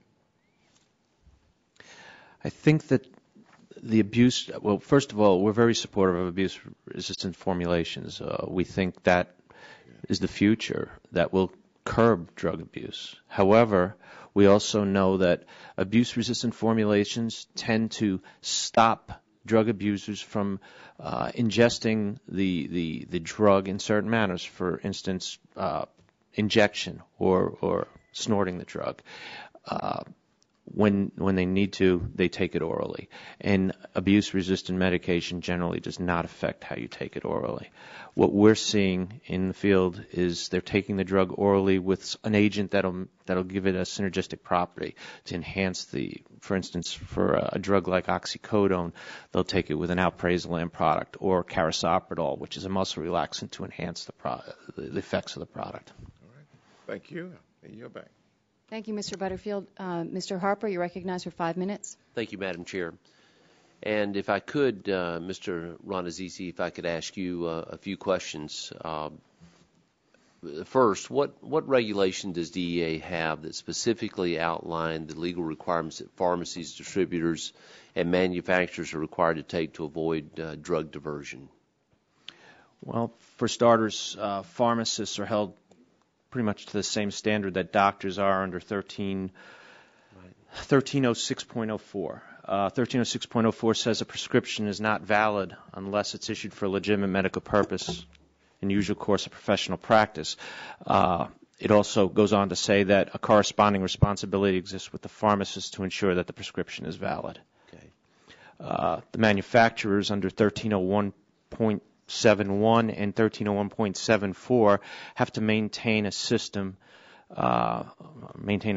that stops diversion, or the diversion of controlled substances into other than a legitimate marketplace. And it also goes on to say that you also have to maintain a system of suspicious ordering monitoring. And they leave it up to the manufacturers and distributors to determine how to set up that system of suspicious order monitoring. Right. You know, I know DEA has the ability to see unusual ordering patterns. Are there certain thresholds or levels that you pass on to the distributors to look for? Are you giving them guidelines that you pass on? No, I think what distributors have to do is look at their customers. They know their customers. I don't know all of their customers.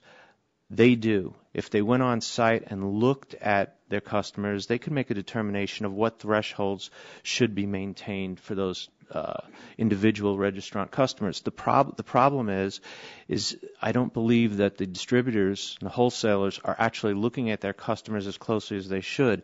If you have customers that on the average purchase, 70,000 oxycodone tablets a year, and you have customers purchasing well in excess of 1 million a year, I think that would trigger something where you should go on site and find out why. And I think that's the issue. Does the DEA have those volume parameters that it uses but are not shared with manufacturers or distributors? No, we don't share. We don't give them volume parameters. That's up to them. It's their system that they're setting up. All right. Well, what guidance has DEA provided to the manufacturers, distributors, pharmacies, or whatever, on the specific steps that they should be taking to identify fraudulent prescriptions? What advice are you giving them to look for, or suggestions? Well, there's certain red flags. Okay. For instance, a pharmacy. If you're sitting in, we'll say, Portsmouth, Ohio, and all of your customers are coming from 80 or 100 miles away, and the doctor you're filling for is 100 miles the opposite way, and it's all cash transactions, and you're seeing this over and over again, I'm not the smartest guy. Red flags pop up in my mind when that happens. Yeah. And I think those are typical red flags, and Attorney General Bondi, I'm sure any one of these distinguished gentlemen could tell, they're seeing the same thing that I'm seeing. So over and over again, we see these red flags. The pharmacist should see them too. Would you favor, under the Controlled Substances Act, to create a stricter requirement, legal requirement for the most problematic drugs? I think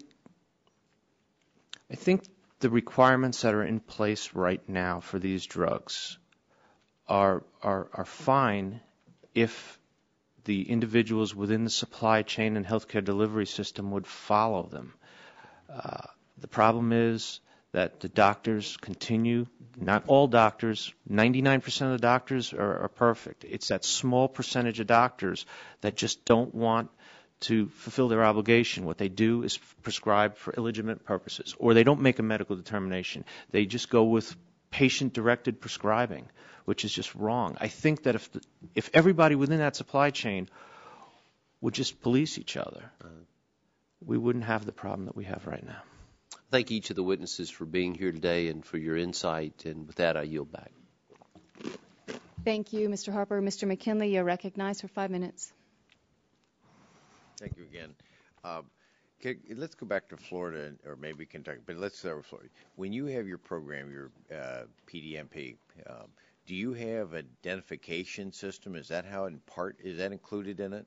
We, as I'm sure you're aware, we had some very difficult problems getting our PDMP in place, our prescription drug monitoring program. It was, 48 states have a PDMP, but many weren't up and running, and ours was one of them. We received some resistance. What we have done now is that it's up and running. We had some issues with getting it funded. So who came forward? That's not what I'm asking. Do you have an identification? So when someone comes in, is this do they enter their name or something into a file? Yes. And so if they enter their name and it's available for everyone in the state of Florida. Absolutely. And it used to be 15-day reporting, and now we have limited that down to 7-day reporting. So we've shortened the reporting period. So if it works in your state, why wouldn't that work nationally? Well, and this is, like I said, brand new in our state because it had never been funded. So now it's funded by forfeiture funds from our sheriffs for the next few years. What about Kentucky? What are you doing in Kentucky? Do you have the database of names? We have the database, and what happens in Kentucky, we were one of the first states to bring a PDMP online, Congressman. But our doctors will go in and enter a patient name to see if that particular patient is doctor shopping.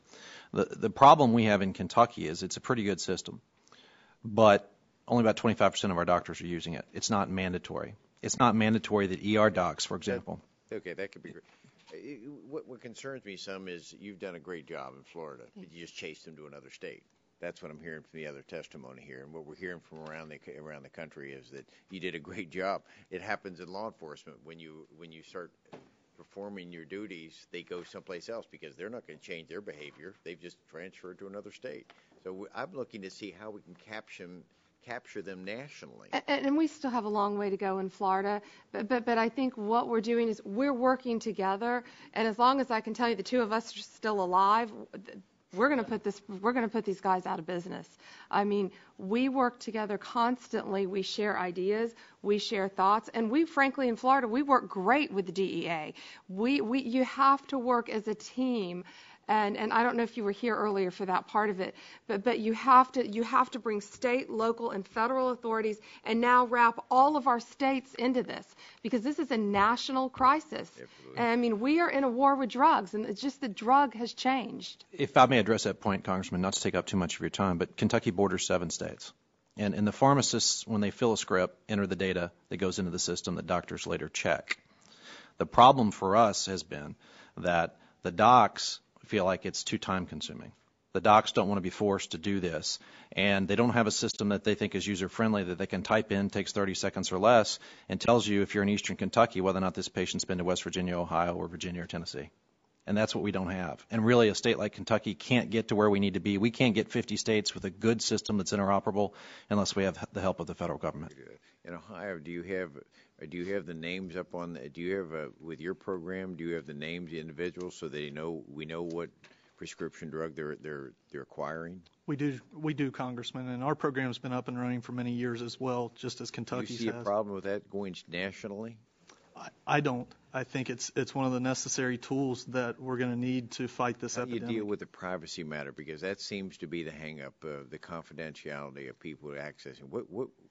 How did you get around that for the state of Ohio? Well, it is very protected by our Ohio State Pharmacy Board houses that program, and they're very protective over the information and who it goes to and how it's distributed, and that's how they get around it. They make sure that it is protected but it's a necessary tool in this battle as we move forward. So you're just saying some states, here 3 states, you all have that. You're doing something along that line. Oh, the information's protected. Only the doctor is going to see it. And if we have a designated case open on a specific target, we can ask to see the CASPER data. But one of the problems we've seen is that the Board of Medical Licensure, when they see disturbing trends, are not forwarding on to law enforcement. We have that problem in Kentucky. That's the same issue in Ohio, Congressman. It's a great tool. It's underutilized by our physicians. House Bill 93 required physicians that are treating pain management to utilize it. But as exactly as you've alluded to, as we have success in law enforcement, we're squeezing the balloon and people are just moving to other states. And what's happened, the 3 states represented here today have all worked wonderfully together to tackle this issue and to share that information in investigations. I know deference at the time. I think you're great models to it. I just want to see it replicated in all 50 states so that we can protect this thing. We can't have you operating independently. So thank you. Yield back my time. Thank you. And Dr. Cassidy, you're recognized for 5 minutes.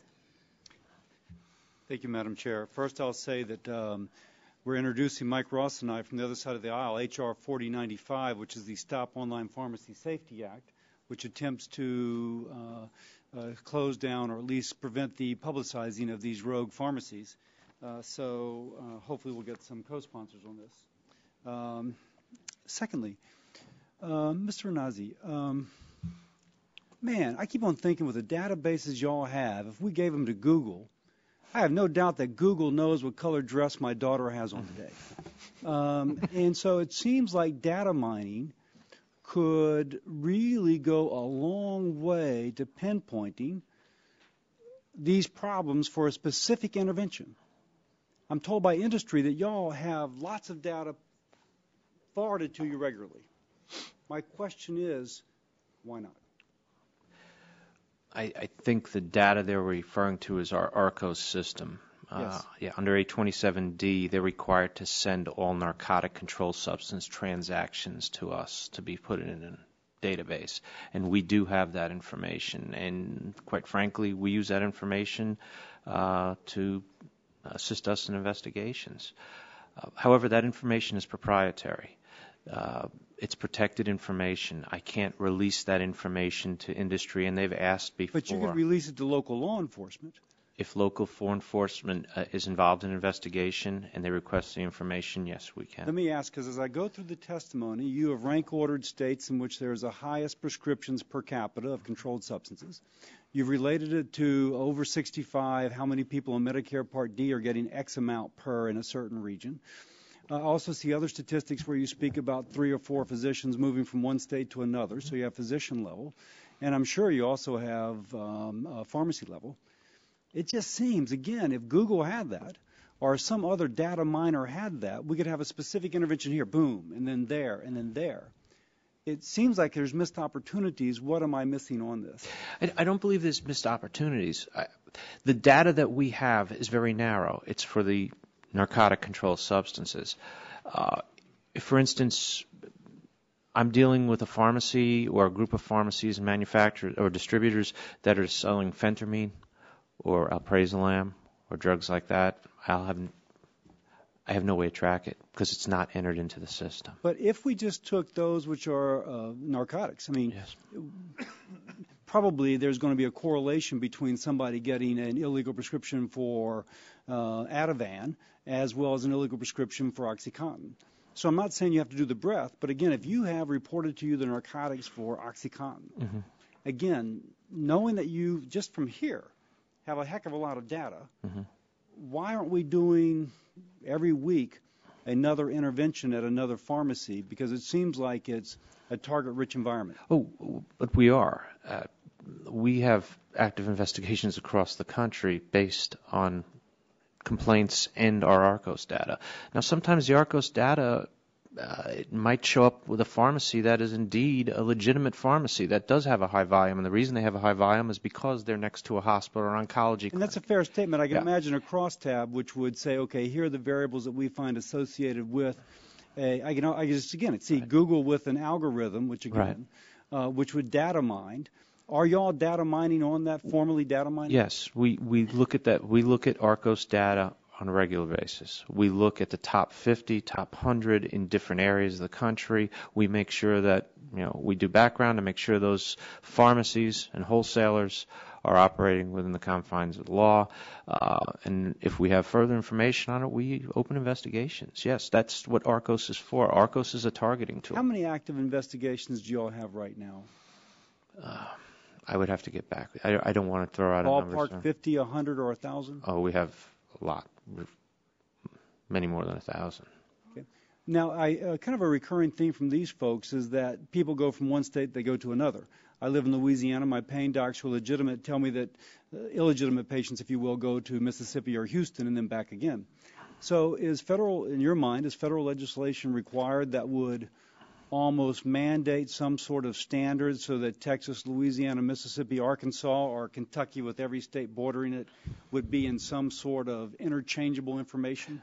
I think, my personal opinion is yes, I'd love to see that because I think doctors need that additional tool. I think as a practitioner you would agree that I want to know what my patient's doing and who my patient's seeing, whether it's in Kentucky, Ohio, or 4 states over. The problem is interconnectivity, and the problem is a lot of these states have different state laws and different laws regarding the information and how it could be distributed. So I don't think I think the problem lies within the states. They have to work it out. This is not a federal government system, and while we support the states and we want the states to get that interconnectivity, that's a question better asked to the states. Just if I may have 10 more seconds, I will say that after Hurricane Katrina and all my patients were displaced to other states, I found that there was something that happened. A switch was turned, and a doctor in Oklahoma could find out the drugs I was prescribing for my patients in Louisiana. And so it does seem as if that interoperability could occur in a fairly straightforward fashion if we had, a little direction. Yeah, I remember that, and the state boards were working extremely well together, and I don't know how that information was passed because we don't have dispensing information, but I do know that we were working with the state. I think it was through e-scripts. Yeah. I think that there was something like that. But the state boards really came together, and they did a fine job getting everybody. So there's a chance we just need these folks to talk to their state boards. Yeah. Okay. Thank you. I yield back. Thank you, Dr. Cassidy. Chair recognizes Ms. Blackburn for 5 minutes. Thank you so much, and I want to thank you all for your patience today. As you know, we've had other hearings downstairs. We had Secretary Sebelius in looking at the budget that is there, and I know that those of you at the state level are quite concerned about the Obamacare impact that is coming to a state near you very quickly. Mr. Ranazizi, am I saying your name correctly? Yes, ma'am. I'm close enough, huh? Perfect. Okay. On the Ryan Haight Act, how many online pharmacies have registered under that act? How's that being built out? Currently, we have no registered pharmacies under the act. We have, I think, 4 or 5 applications pending, but no pharmacies have been registered. Now, remember, there are a lot of provisions in the act that allow you to do certain things online. The act was written so it would prevent the rogue pharmacies from jumping online and continuing practice, and it has done that. There's no domestic pharmacies currently that are operational that are under Okay, then let me ask you this another way. How many enforcement actions has DEA taken against online pharmacies or rogue pharmacies under the act? I'd have to get back to you, ma'am. Very Okay. few, because the act pretty much shut down the domestic online pharmacy problem, and the problem moved overseas. Okay. Are you having difficulty in sorting and finding out which are the rogue foreign-based pharmacies? Or I would like to visit with you more about that. I think that it is an issue that is of concern to us, and being able to see where we have these online pharmacies, find out who is registering or not, that would be helpful and instructive to us. So let's look at that a little bit, and then if you could quantify the kind of actions that have been taken against some of these rogue pharmacies. It allows us to do a little bit of due diligence and see if decisions we're making are working or having an impact or not. So I would appreciate having that time with you. I want to talk with you for just a little bit, and if you can answer this within the allotted time, that's great. And if you need to get back to me, that would be great. I'm no cheerleader for the FDA, but I understand their philosophy and approach that an agency, as it applies to control substances, seems much more measured than that of the DEA at times. And my understanding is, I want to talk about this post-inspection feedback in the form of what's known as the FDA Form 483 inspection report. And my understanding on this FDA Form 83 is that it sets out with specificity the agency's concerns, and the parties have the opportunity to meet with the FDA and discuss any issues that may be before them, that companies are given the opportunity to address issues and solve problems in a collaborative dialogue. And if the company were to choose not to address the issues, the agency then typically takes further action in the form of a warning letter and proceeds with prosecution and consent decrees as appropriate. And I think that FDA type approach is different from the DEA approach when there are problems, which is just enforcement and not the opportunity to address concerns. So it seems like DEA, there is no post-inspection give and take or dialogue that may be there, and no information sharing or the opportunity to address issues or that are out there.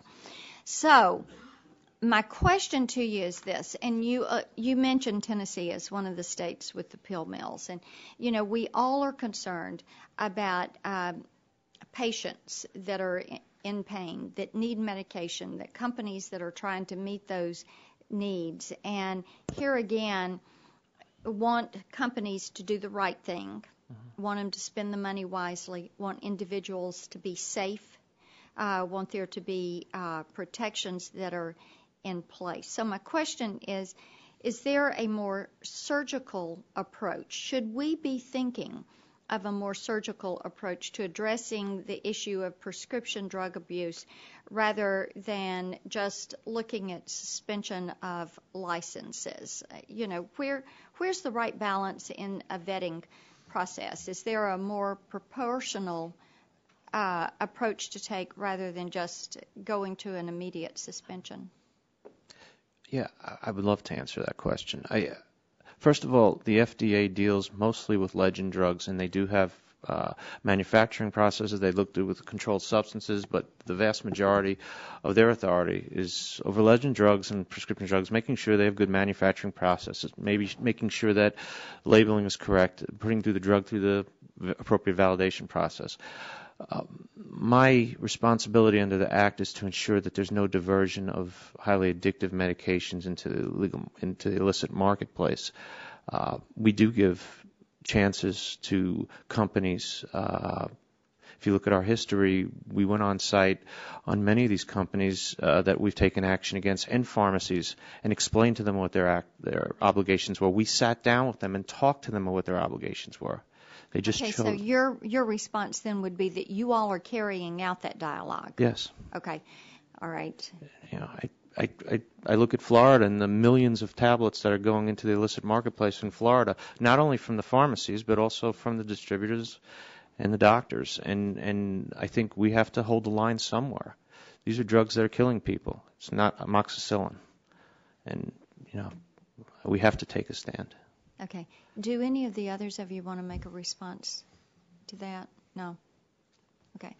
Madam Chairman, I'll yield back. Thank you, and I'm going to recognize myself for 5 minutes for a second round, and any other member who wants to ask a second round, I will yield to you for your own 5, and then we'll move to the third panel.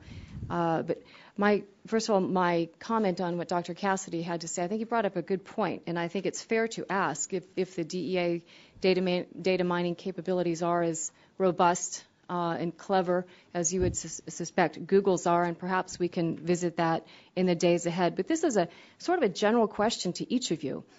And thank you, Mr. Ranazizi, for mentioning my support of your take-back days. But 995,000 pounds of drugs in 3 days. The question I want to ask each of you, if you care to comment or weigh in, is who's paying for those pills? Are we paying for them in the form of health care premiums? Are we paying for them through diversion out of Medicare Part D and Medicaid? Who is paying for all of those pills? Why are there 995,000 pounds of extra pills being turned back in? What is the overall toll in health care in our country just from this problem? Anybody? I can tell you from our local take-back days, these are good, solid citizens who are coming in with brown paper bags filled with prescriptions that they've had and that they're concerned because they know you cannot flush prescription drugs down your toilet, and they don't know what to do with them, and they don't want their grandkids to get a hold of them. And you know, when I speak to people, I say no one ever wants to believe it's their kids, so I say your kids' friends can get into your medicine cabinets. So people, it's our citizens, and I think a lot of them are getting them from their doctors, their dentists. For legitimate purposes, they're taking one or two of them and they're just stockpiling them because they don't know what to do with them. But we have had remarkable results with good citizens turning them in to have them properly disposed. But the question is why are there so many left over in the medicine chest to turn back in? Who is paying for it? What is the cost? And General Conway, you mentioned this is an American tragedy, and I couldn't agree with you more. There's no question our doctors are working too hard. And ultimately, this comes out of their patient visit. They're scrambling because health care is squeezed more and more and more, and this is a part of the problem. But $148 million diverted out of Medicare Part D in 2008 alone. So are we really, I mean, General Conway, you want to weigh in on? Well, I don't know that I can quantify the cost. I mean, sitting here as the Attorney General of Kentucky, I can't quantify the cost, but my experience is similar to General Bondi's. So when I go to one of our drug take-back days and sit there with my plastic gloves on, it's a concerned mother who doesn't want her kids or realized she saw something on TV and her hydrocodone she got for a broken arm is expired. The cost comes in crime. People are committing thefts to get access to resources to buy pills. The cost comes in cash. A lot of these pill mills deal on a purely cash basis. When you have healthcare companies that are trying to get more efficient and mandating 90-day supplies of some of these mail-order pills, a 90-day supply in Kentucky of hydrocodone or oxycodone, chances are about 50% of that's hitting the streets. That's what my law enforcement officials are telling me. That's something that we need to quantify. And certainly Medicare and Medicaid are paying some of that. And Chair Bono Mac, I think what you're saying is if you go in for routine dental surgery, why do you need 60 oxycodone Exactly. pills? You don't. Thank you. Thank you. And Mr. Haslam, you speak on this to this in your testimony too. You suggest that maybe they have sort of a tiered approach into needing their drugs. Do you want to speak a little bit about your beliefs on this too? Absolutely, Madam Chairman. What we see in Ohio, we see, to answer your original question, the taxpayers at some level is paying for the problem. No matter how you look at it, when you boil it down to the common denominator, it's the taxpayer that's paying for it, whether it's Medicaid costs in Ohio, especially in southern Ohio, which is economically depressed. It borders eastern Kentucky, as we've heard Attorney General Conway allude to as an economically depressed area. That it's a huge burden on the Medicaid system there. And as you move across the state of Ohio, though, it's not limited to that socioeconomic class. It goes all the way to the middle class up to the upper class. And whether it's a company that has to pay increased health care premiums that it's providing for its employees because of the number of pills their employees are receiving as part of a prescription, or the insurance companies, the cost to those folks. The insurance companies in Ohio have recently reached out to the Attorney General's office to talk with us and say, what role do we play in this? This is a huge cost to our bottom line. It touches everybody. So at the end of the day, it's the taxpayer that's footing the bill for this prescription drug problem and for those large amounts of pills that are on the street. Thank you. So when we win the day with the arguments of the human suffering, of the budgetary tolls, there's no rhyme or reason why we wouldn't be tackling this head on as a nation. And again, Mr. Ranazisi, one last question to you. This committee has been investigating nano-encryption and taggants and other technologies coming out. Can you speak briefly about future technologies that you might be exploring like this on tracking drugs? Ma'am, if I can take that question for the record, I'm not an expert on tagging, but I do have experts on staff. That's fair. You know, we will be submitting plenty of questions to each of you for the record. Mr. Butterfield, did you have a? I have one. All right, I'll yield to you for 5 minutes. Thank you. Under the careful supervision of a doctor, prescription drugs can alleviate severe pain or help those suffering from mental disorders like psychosis or depression or anxiety or insomnia or attention deficit disorder. Unfortunately, there are true stories of these drugs being prescribed inappropriately or not for their intended use. Only 54% of physicians ask about prescription drug abuse when taking a patient's medical history, and only 55% regularly contact a patient's previous doctor before prescribing controlled pain medication. Question: state entities certify and regulate both doctors and pharmacists.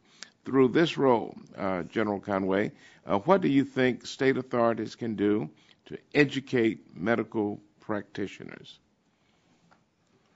Well, the thing about the medical community, Congressman, is that it's not a one-size-fits-all approach. We have a piece of legislation we're considering right now in the General Assembly that I'm supportive of that would require anyone who wants to prescribe a Schedule II or III narcotic to mandatorily register with our PDMP. But I think that the education component for the medical community is important. The chairwoman talked about what needs to happen with short-term prescriptions. Our ER docs need to have standards for how much should they prescribe if someone shows up at the ER. They ought to do mandatory PDMP checks. The problem for us in law enforcement, and in Kentucky, and I can't speak to it in other states, but in Kentucky, we have a little bit of a battle with our medical community in that the CASPER system, our PDMP, is housed over in a cabinet of Health and Family Services. They have the data. They observe the trends that are problematic. They are supposed to take actions against licenses if they spot problematic trends and then refer them to law enforcement if necessary. Until this issue received increased scrutiny here in the last couple months, in my first 4 years as Attorney General, I didn't have a single law enforcement referral from the Board of Medical Licensure. So the doctors, if they're going to be prescribing, there are different standards for an oncologist or a pain management doctor from a podiatrist and an allergist. But the doctors that are going to be prescribing have an obligation to use the system, to check their patients, and to help us police their profession because they're underutilizing the system right now, and they need to work with us so that we can see the data. I cannot ask who are the 2 largest prescribers of Schedule II and III narcotics in Pike County. I'd love to, but the law prohibits me from doing it, and the Board of Medical Licensure is not sending me the data. So I'm using old-fashioned surveillance and talking to people about where they're getting the pills in order to figure it out. And we have a great system, and all the data is right there. We are just underutilizing it. And we're underutilizing it because we don't have the partnership we need with the medical community to make certain that that's getting addressed in Kentucky. Would it be helpful to work with some of the medical schools, the dental schools, to develop a curricula in this area? Oh, absolutely. I speak to the pharmacy students, and I speak to a lot of medical students on an annual basis to tell them how big the problem is and to look out for this. It's a balance here. The medical community gets nervous whenever an attorney general or a lawmaker gets in the middle of the doctor-patient relationship, and I respect that. But there ought to be some way for us to see the disturbing trends so that we can do our job in law enforcement. Right now in Kentucky, our data monitoring law says I have to have a designated case, a bona fide case open on a designated target. I can't look at trends. I can't see where the problems are. I have to ask about Mr. Smith. And the data's all there, and I can't use it, and I can't tell you how incredibly frustrating that is. Do you believe the federal government should consider certain minimum standards for doctors, for doctor education or training in the area of addiction medications? I don't think it's a bad idea. Traditionally, the regulation of the practice of medicine has been left to the states. I respect that. I think we're doing all we can in the Commonwealth of Kentucky to educate doctors. A lot of the healthcare organizations are starting to set up, some of our larger hospital companies are starting to set up standards for their ER docs. I think that's great. I think it's something probably best left to the states, but I'd welcome some federal guidance on that. All right, thank you. I understand you may have spent some time at Duke University. I did, sir. Right. I did, sir, and I don't know your allegiance. And one of the toughest things I have to do is get elected statewide in the Commonwealth of Kentucky, being a graduate of Duke University. It's basketball passions being what they are. My state legislature's just added Duke University to my district. Well, Roy Cooper and I have Yes. have a running argument every time we see each other, and I'm going to see him this weekend. I'm sure we'll be arguing over that little game this weekend. All right. Thank you. Thank you. Mr. McKinley? No? Okay, well, in the next panel. Okay, we want to thank you all very, very much for your expertise and your hard work on this. We look forward to working with you. Please anticipate further questions in writing. We look forward to getting your responses. Again, thank you for fighting this battle. We look forward to partnering with you in the future. Safe travels home. Thank you, Chair. Thank you. Thank you. And we'll take a quick 30-second break while we seat the next panel. Okay. One more to go.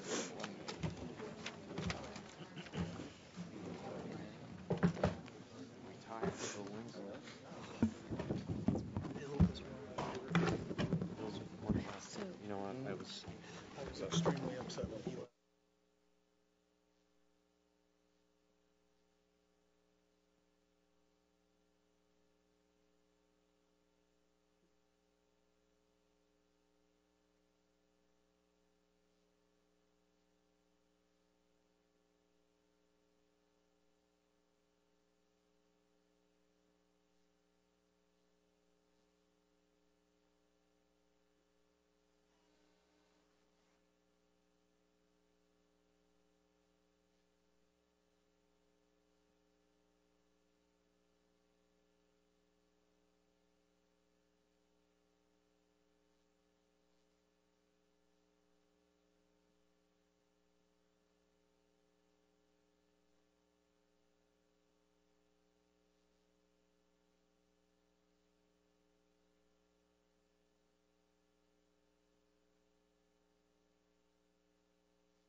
On our third panel, we have 5 witnesses. First is John Gray, President and CEO of Healthcare Distribution Management Association.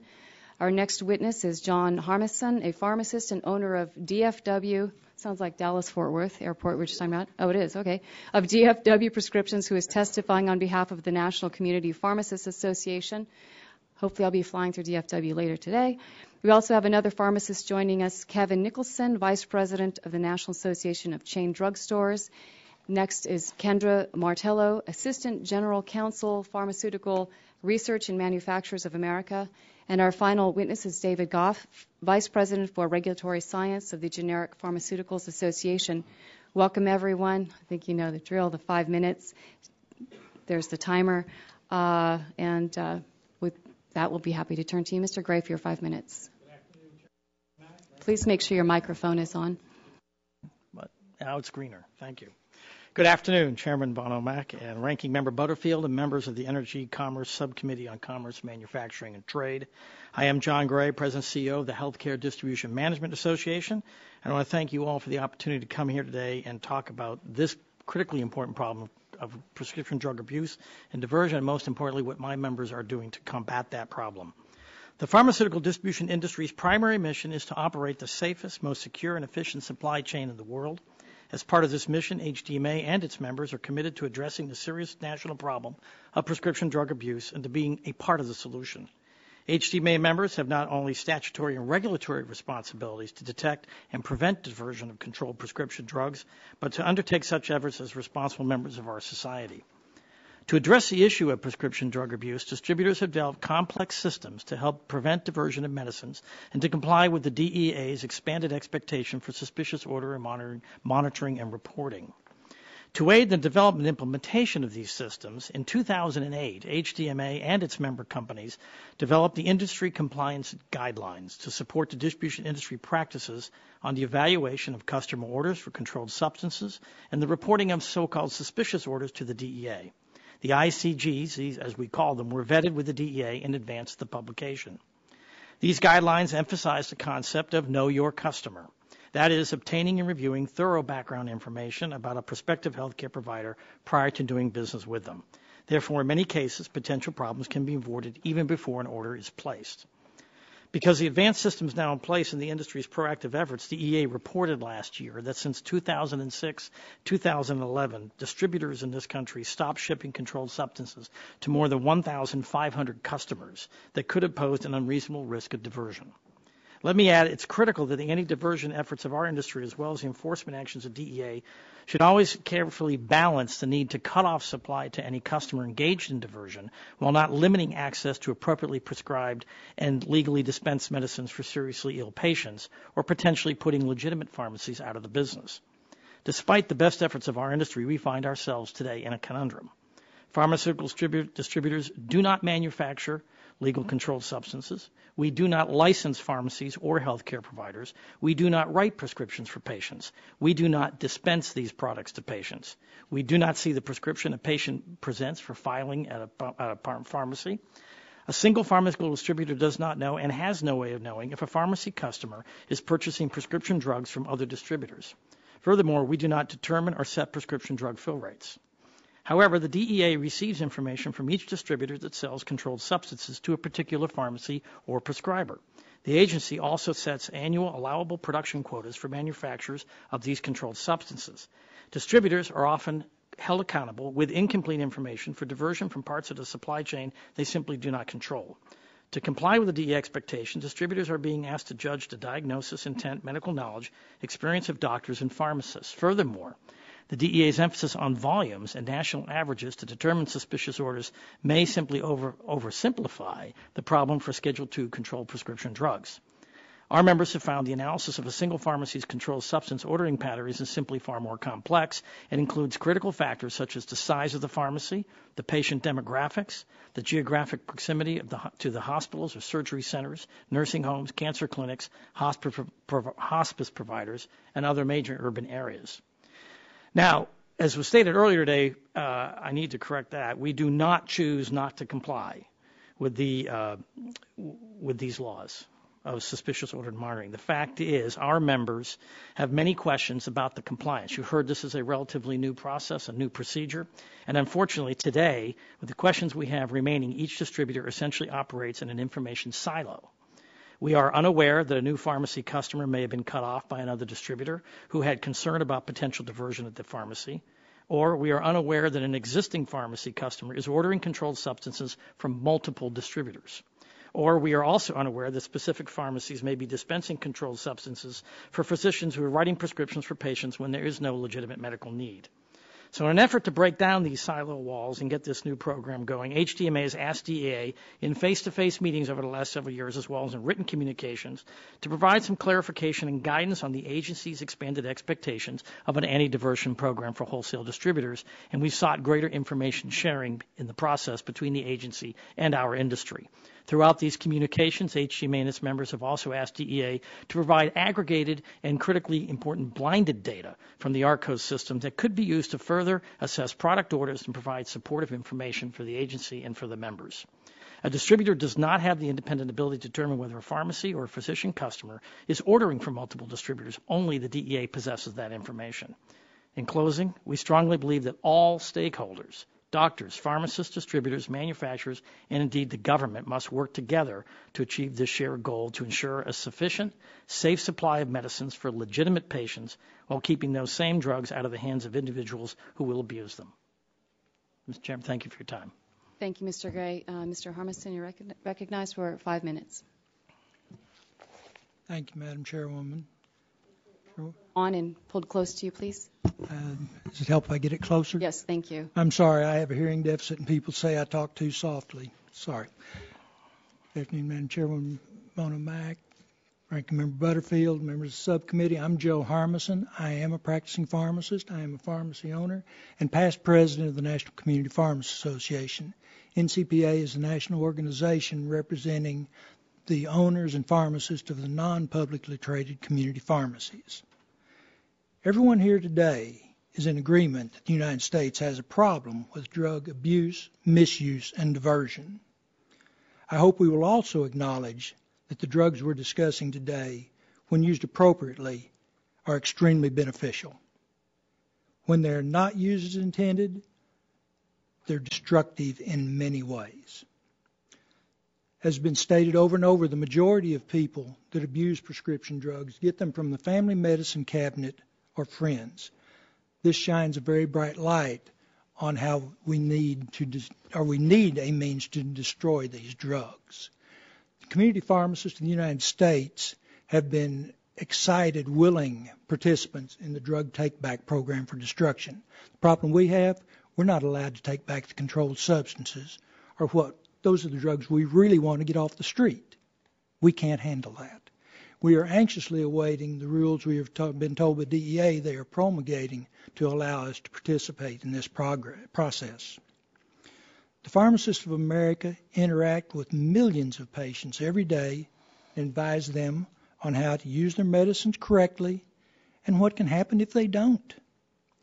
We cannot cure the problem we're addressing today by ourselves. We use the tools we have, but we need more tools. There have been many suggestions on how you can get more, or people can get more information to us. I am very much in agreement that the most readily implementable and procedure we have right now is the PMPs. Every pharmacist in, I believe it's been stated, 48 states has to submit on a regular basis the information on the controlled substances they dispense. This goes into some giant computer somewhere. The problem the pharmacists have with it is most of us don't have access to that information. It's certainly not in real time, and it's not able to be incorporated into our workflow systems. If you can find a way to get that to us, we will be your greatest advocates in using it.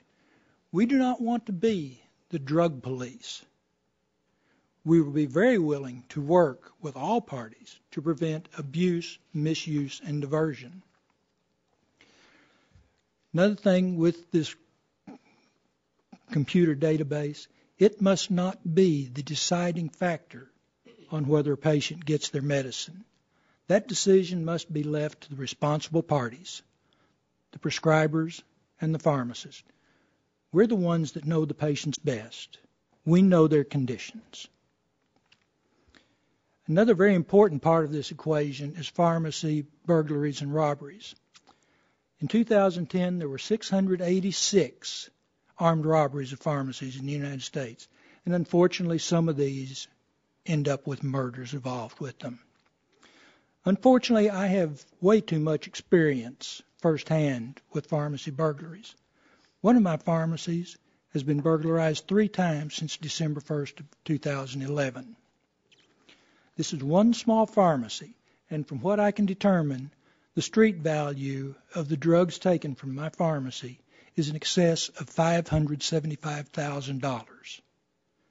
And more onerous than that, there were almost 10,000 doses of controlled substances potentially put on the street. I'd like to make a few recommendations for your consideration. 1, require mandatory minimum sentences for robberies and burglaries involving controlled substances. Find some way to give federal, state, and local law enforcement and prosecutors the ability to better communicate and coordinate their efforts to do their work. 3rd, shut down the pill mills. Get the bad actors out of the process. Leave those of us that are trying to do the best we know how, what we're trained to do, care for patients, to do our job. Another is consider a change to the tax code to allow those of us that have put out the money to have different security systems to depreciate those in 1 year. Don't make us depreciate it over 7, 10 or more years. And also, we would hope that you might consider allocating some of the money taken from forfeiture from crimes related to controlled substance. Put that in a pot somewhere and let pharmacists apply for some of that money. If they can't afford security systems, let them apply to use some of that forfeiture money. NCPA and the community pharmacists in the United States are committed to working with Congress and law enforcement to combat drug use, misuse, abuse, and diversion, but we need your help. Thank you for the ability to be here today and your attention. Thank you. And Mr. Nicholson, you're recognized for 5 minutes. Chairman Bono Mack, Ranking Member Butterfield, and subcommittee members, thank you for the opportunity to testify. My name is Kevin Nicholson. I am a pharmacist and Vice President of Government Affairs and Public Policy for the National Association of Chain Drug Stores. NACDS represents traditional drugstores, supermarkets, and mass merchants with pharmacies. Our members operate more than 40,000 pharmacies and employ more than 3.5 million employees, including 130,000 pharmacists. Our members are deeply committed to serving the healthcare needs of Americans. We are serious about the trust our patients impart upon us and about our responsibilities to provide the highest quality care. We are keenly aware of the scourge of prescription drug diversion, and our members actively work on numerous solutions. We also support a number of new and federal state policy initiatives. DEA has implemented comprehensive regulations for a closed system to minimize the diversion of controlled drugs. Our members have developed extensive policies and procedures to comply with DEA's regulatory regime and similar requirements from state agencies, such as boards of pharmacy and narcotic drug agencies. A complex regulatory and policy matrix of checks and balances protects Americans. Chain pharmacies have zero tolerance for prescription drug diversion. We have implemented a variety of extensive and robust loss prevention and internal security systems, from our prescription drug distribution centers to the point of dispensing to patients. Examples include that we conduct background checks and random drug testing, extensive DEA training within 30 days of hire, maintaining electronic inventories of controlled substances with random auditing, use of camera surveillance, closed-circuit television, heavy-duty safes, and complex alarm systems, training employees on how to handle suspicious prescriptions, and internally investigating unusually large drug orders. Chain pharmacies support and comply with state prescription drug monitoring programs. We support policies to prevent illegitimate internet drug sellers from illegally selling prescription drugs to consumers, and we support efforts to provide consumers with the means for proper disposal of unwanted medications in ways authorized by law enforcement. NACDS is pleased to offer our support for the Online Pharmacy Safety Act, which would take important steps to shut down the illegitimate internet sellers that prey on consumers. We applaud subcommittee members Bill Cassidy and Mike Ross for their strong commitment to protecting the American public. Approximately 36 million Americans have purchased prescription medications online without a prescription. Americans are being harmed by these rogue internet sites daily. We also look forward to DEA's upcoming regulations to allow consumers to safely dispose their unwanted controlled prescription drugs. DEA recognizes that consumers' inability to safely dispose of controlled prescription drugs contributes to prescription drug diversion. NACDS routinely meets with DEA officials to learn about diversion trends and to develop strategies to mitigate and reduce problems. And although we support the mission and objectives of DEA, we do have concerns with DEA's recent policies surrounding the volumes of controlled substances ordered by pharmacies. Every pharmacy environment is different, and enforcement action should not be brought against a pharmacy merely based on the number of controlled substances ordered or dispensed. Certain pharmacy locations will have higher than average volumes of controlled substances. For the ultimate good of patients who rely on access to controlled substances for legitimate purposes, such as pain management, we urge DEA to take a holistic approach when developing policies to pursue enforcement actions. We have worked over the past few years to develop prescription drug risk management programs with FDA, called REMS, to reduce the potential for addiction and abuse of prescription drugs. and we will continue to work with FDA on future similar risk management programs. We also meet routinely with the White House Office of National Drug Control Policy on trends and solutions. We are proud of the comprehensive approach that our chain pharmacies have taken and look forward to continuing our work with federal and state policymakers to implement solutions, including expanding prescription drug monitoring programs, shutting down illegitimate internet sites, and providing consumers with the ability to safely dispose unwanted prescription drugs. I thank you for the opportunity to appear and welcome your questions. Thank you, Mr. Nicholson. Ms. Martello, you're recognized. Thank you. Chairman Bono Mack, Ranking Member Butterfield, and distinguished members of the subcommittee. My name is Kendra Martello, and I'm pleased to offer this testimony today on behalf of the Pharmaceutical Research and Manufacturers of America, or PhRMA. Our members represent America's leading pharmaceutical research and biotechnology companies. Our prescription drug distribution system is a closed system. This means that all entities engaged in the manufacture, distribution, and dispensing of pharmaceutical products, including controlled substances, must be licensed, registered, or approved by FDA, DEA, or the states. Thus, each entity has a shared responsibility to prevent diversion of pharmaceutical products. When an authentic product is diverted, it could be mishandled and potentially cause patient harm if reintroduced into the legitimate supply chain. Additionally, a diverted medicine can be misused or abused. The Controlled Substances Act and DEA regulations require entities handling these products to register and to have in place effective controls and security measures to protect against theft, loss, or diversion of controlled substances. The DEA also has authority over websites dispensing controlled substances and recent additional authority to supervise return of unused controlled substances for disposal. PhRMA member companies engage in a variety of activities to help prevent diversion of their products from the regulated supply chain. Our companies take these efforts seriously because fundamentally, patient safety and the public health demand no less.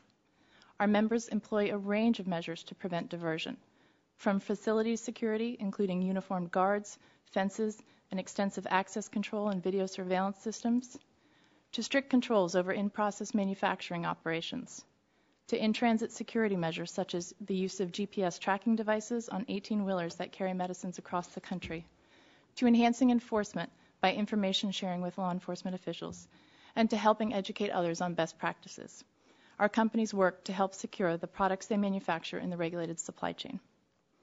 Because of the number of independent actors in the drug distribution chain, preventing diversion of medicines from the regulated supply chain is a shared responsibility.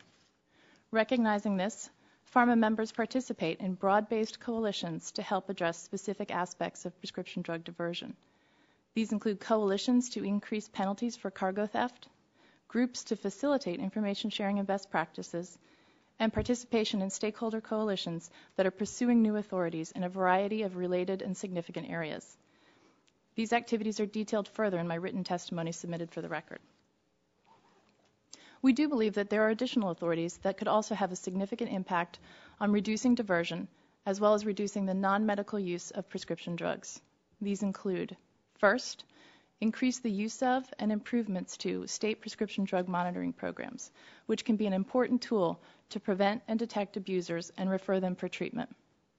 Second, reauthorize NASPR, which provides grants for these states' monitoring tools and which is legislation we've supported.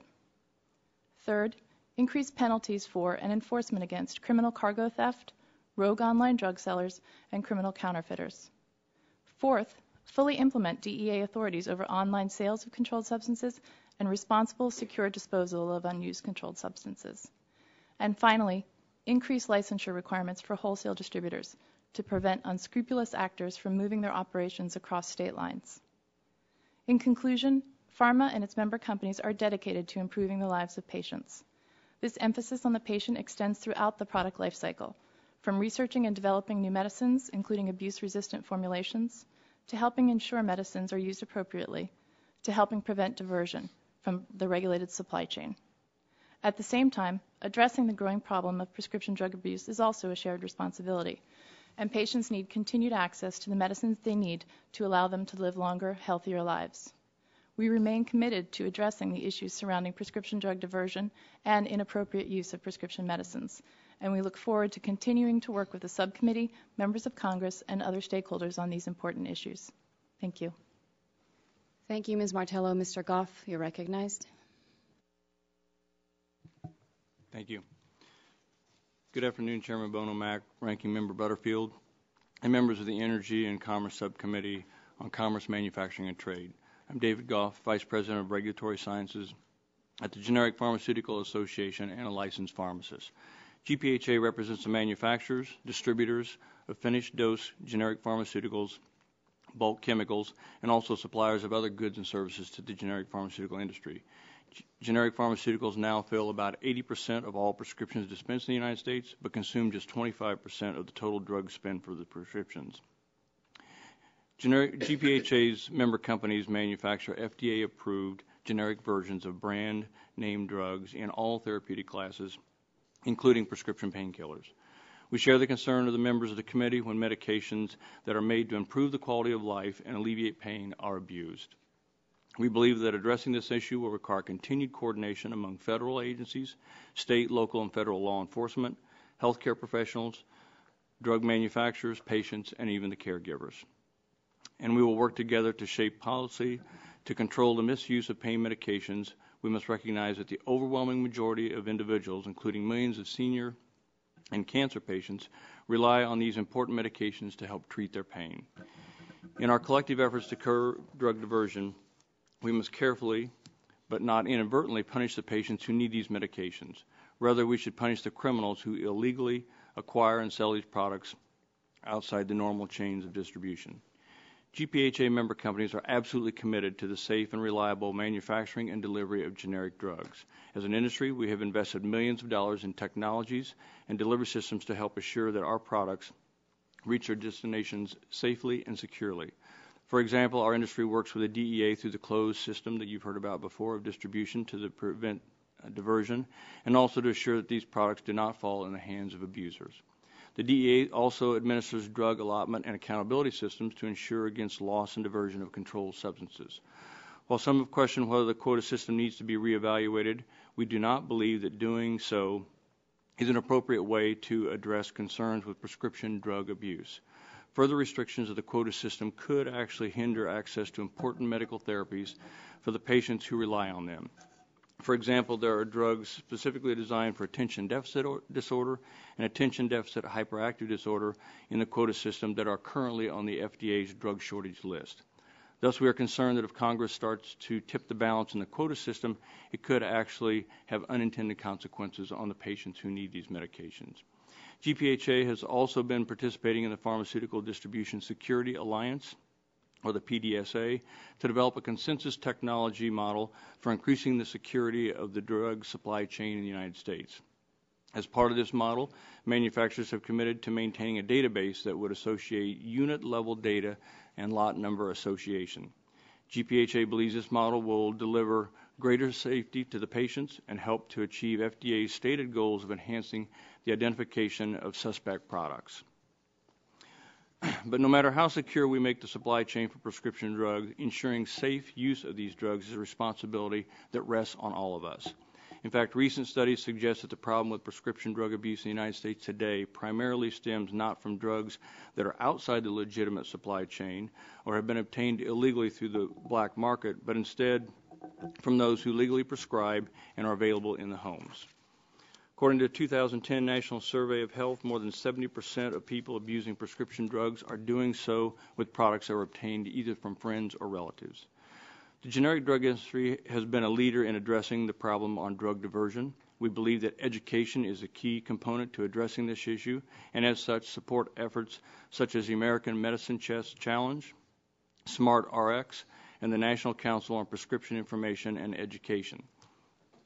In addition, our industry has focused its efforts in the area by joining the brand industry, patient groups, and the FDA to develop the REMS program, which addresses long-acting and extended-release opioid medications. REMS, which is short for Risk Evaluation and Mitigation Strategies, are special programs that are used by the FDA to help prevent adverse outcomes for the patients. And through the education of key participants about the risk associated with the medications and the proper and legitimate use of these medications. Madam Chairman, Thank you for the tireless efforts to combat the problems of the prescription drug abuse in this country. You know more than anyone that this is very much a multifaceted issue that will require multi-stakeholders solution. Thank you, and I'll be happy to answer any questions. Thank you, Mr. Goff, and I recognize myself for 5 minutes for questioning. And I just wanted to say I get very frustrated anytime I hear denial from anybody in front of this committee, as if they don't have a role in this. I think that there's plenty of blame to go around. There's no doubt, and in the private sector, if anybody was analyzing statistics and looking at the number of overdose deaths screaming upward, I mean, Donald Trump would say you're fired. These statistics are staggering. The attorneys general pointed that out. They did a fantastic job. But something that really struck me, and it's to the pharmacy, the two pharmacy representatives, the murderers of the 4 people in New York. Now, the bad guy, the assailant, whatever you want to call him, was an addict too, correct? And it seems that are these robberies, are these crimes on the uptick because of the prescription drug epidemic? Are they addicts themselves, and are they actually, which is worse? Are they, I've seen people trying to go through withdrawal. They'll do anything to get the drug, anything at all. So are you seeing it because they're addicts, or just people who are trying to divert it to the black market? I can't speak with a great deal of authority here. I think it is a combination. To the best of my knowledge, I have never seen a patient come in that I could say this person is in withdrawal. I think that there is so much money involved with the black market of this. I think there are so many people that enjoy the euphoria. There's a demand, and somebody is going to meet that demand. Some of them are evil enough they will do whatever it takes to get it. But it's not the euphoria. They need a basic level to sustain themselves. So let's make it clear that it's not to sustain a euphoria. At any point in time, it becomes so that they can live, correct? Yes, ma'am. But what I mean by euphoria, it has been proven over and over that people in true organic pain do not get euphoria from the pain-relieving drugs. If they are an addict, they do. The threshold to keep down the withdrawal syndromes does keep rising. They do have to have more and more, probably more often and more often. Right, Mr. But I don't know if the people committing the crimes are addicts or salespeople. Mr. Nicholson, do you want to weigh in on that? Thank you, Madam Chairwoman. First, I would add that I start off by saying that nothing is more important to our members than the safety of their patients and their employees. And I would also add that the incidents that you're talking about with respect to deaths from pharmacy robberies, the pharmacy robbery problem is, in fact, not, well, from what we're hearing, is not a nationwide spike, but it is spiking in certain geographic areas, such as in the greater, in the Northeast and in the New York metropolitan area. To help address these issues, we work on a number of initiatives. We have been recently meeting with the officials at the HIDA office in that area to develop solutions that would help pharmacies to prevent these types of circumstances in the future. Do you all flag and identify willingly if an addict is willing to disclose to you he's addicted to opiates? And I just want you to know in my record that if I come asking for these, I know it presents a whole host of other problems, but there are these sorts of things that pharmacies are not addressing right now currently, correct? Are you able to say, I know you can say you have an allergy to iodine, and you can put that on a patient's record, correct? But can you say known addiction to a substance with a patient's willingness to provide that kind of information? Do you track that data?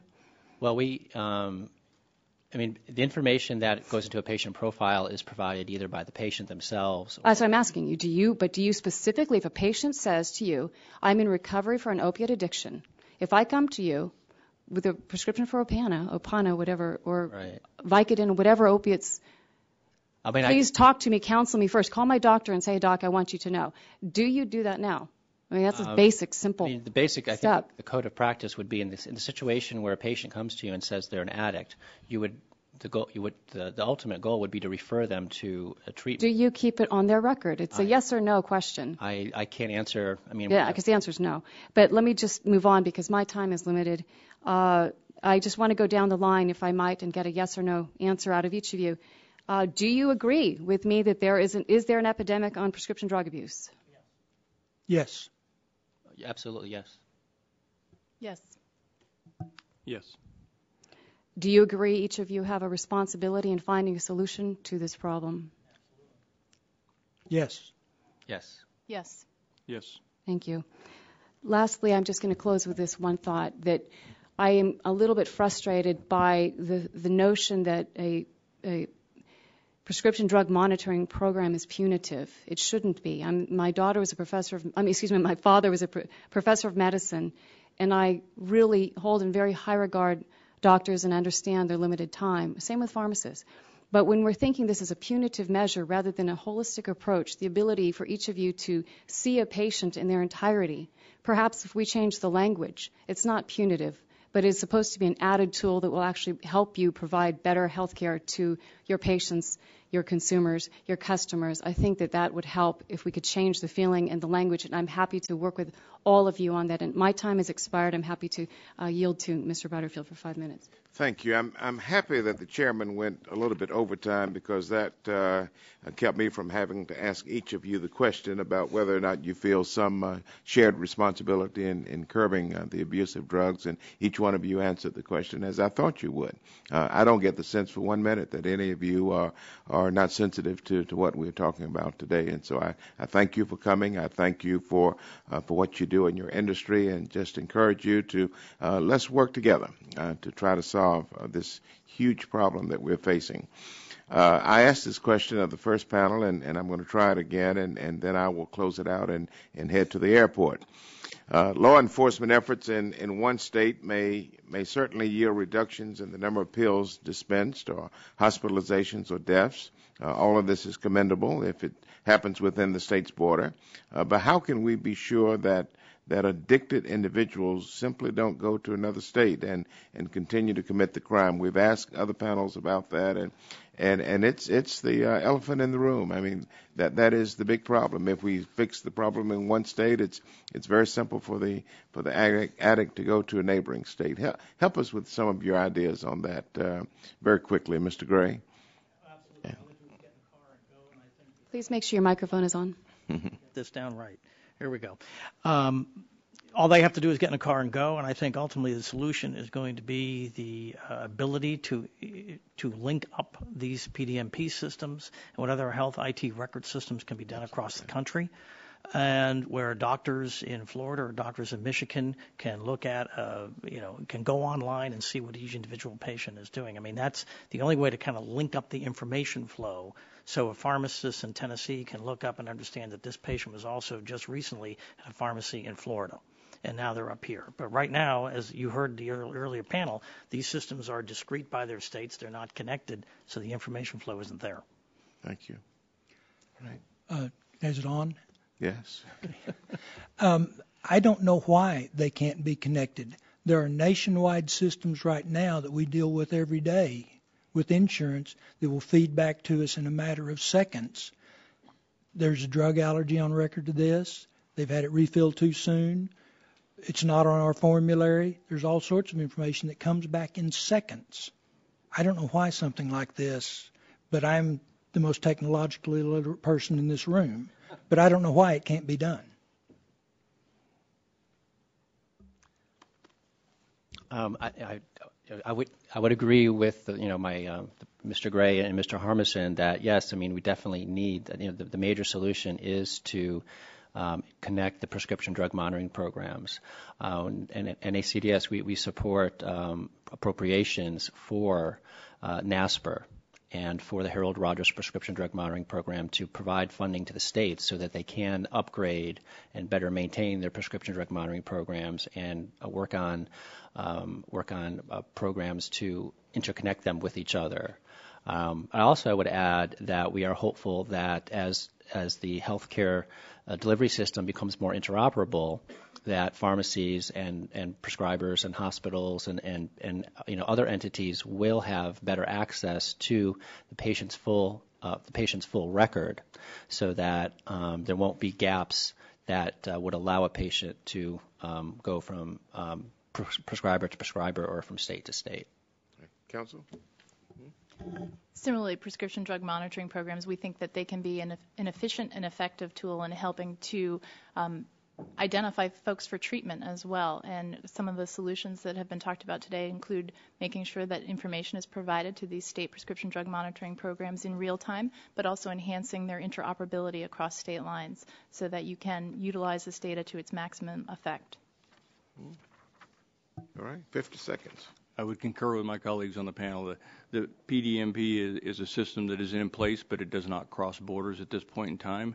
And as Mr. Harmison said, the reimbursements are instantaneously. Why can't this be instantaneously? Very well. Thank you. Thank you. Mr. McKinley, you're recognized for 5 minutes. Thank you. Mr. Gray, I think you started in a direction, and I want to follow back up again. Maybe, but then you stopped short of going that direction. Question. When we've spoken with the DEA, they claim for the distribution groups, they give you very specific suggestions for improvements or otherwise how to. Right. I have a feeling that there's a breakdown from what they say they're doing and what you in the distribution business are the distributors getting good advice, good direction when they go to the DEA and ask for improvements to their delivery system before they pull their registration? That's the big debate, and if you talk to my members, they would tell you that those meetings, particularly at the regional level, tend to be deficient in solid advice at the end of the day as to whether or not a particular pharmacy should have a stop order as far as delivery. Our members started in this process with the DEA 4 years ago, as they said. This is a relatively new program. It was certainly a novel idea to consider the distributors a choke point. I think that's kind of a pejorative term for what we are trying to do as a team. As Attorney General Bondi said, we should be working in cooperation and collaboration with the DEA, and we shouldn't be in an adversarial posture, which these things, when you issue an ISO, that's what you end up, as was stated earlier. So what happens and I've talked to most of my members about this, and a common situation that will occur is that there will be a discussion. The distributor will sit down and say, we have reason to believe we see some spikes, something's wrong with the ordering of this particular pharmacy. We think maybe they should be cut off. What do you think? And the common refrain, I've heard this more than once, so there's got to be some element of truth to it. The common refrain is, that is a business decision for the distributor to make. Well, sure it is, but then that business decision can be used against you if you decide not to.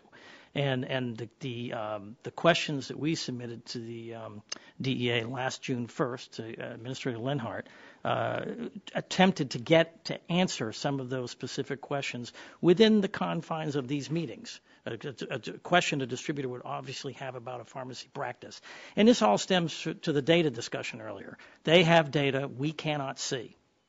We cannot see that a pharmacy may be receiving deliveries from more than one wholesaler. All we see is our numbers.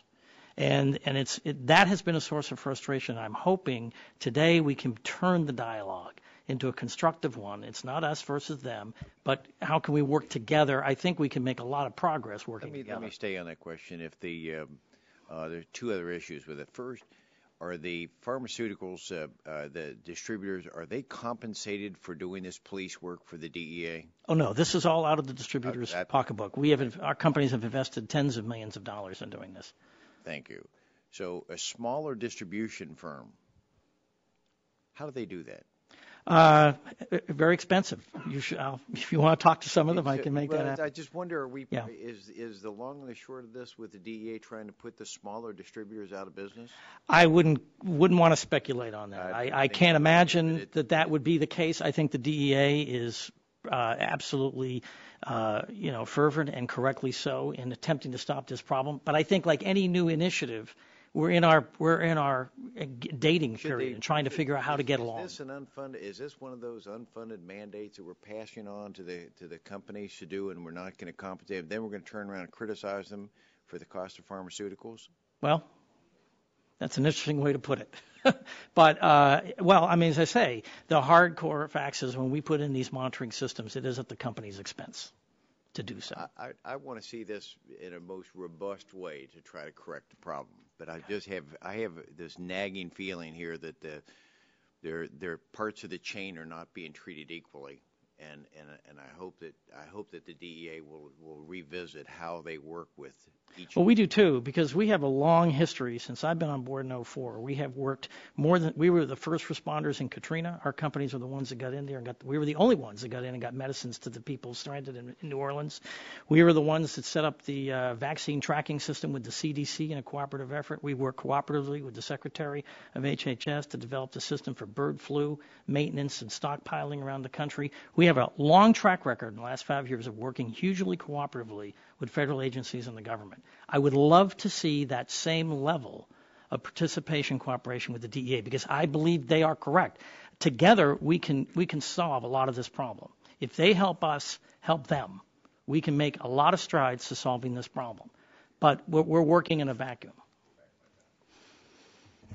Thank you very much. And I'd like to begin wrapping things up. I want to thank all of our panelists very much for being here today, for your time and for your commitment to this critically important issue.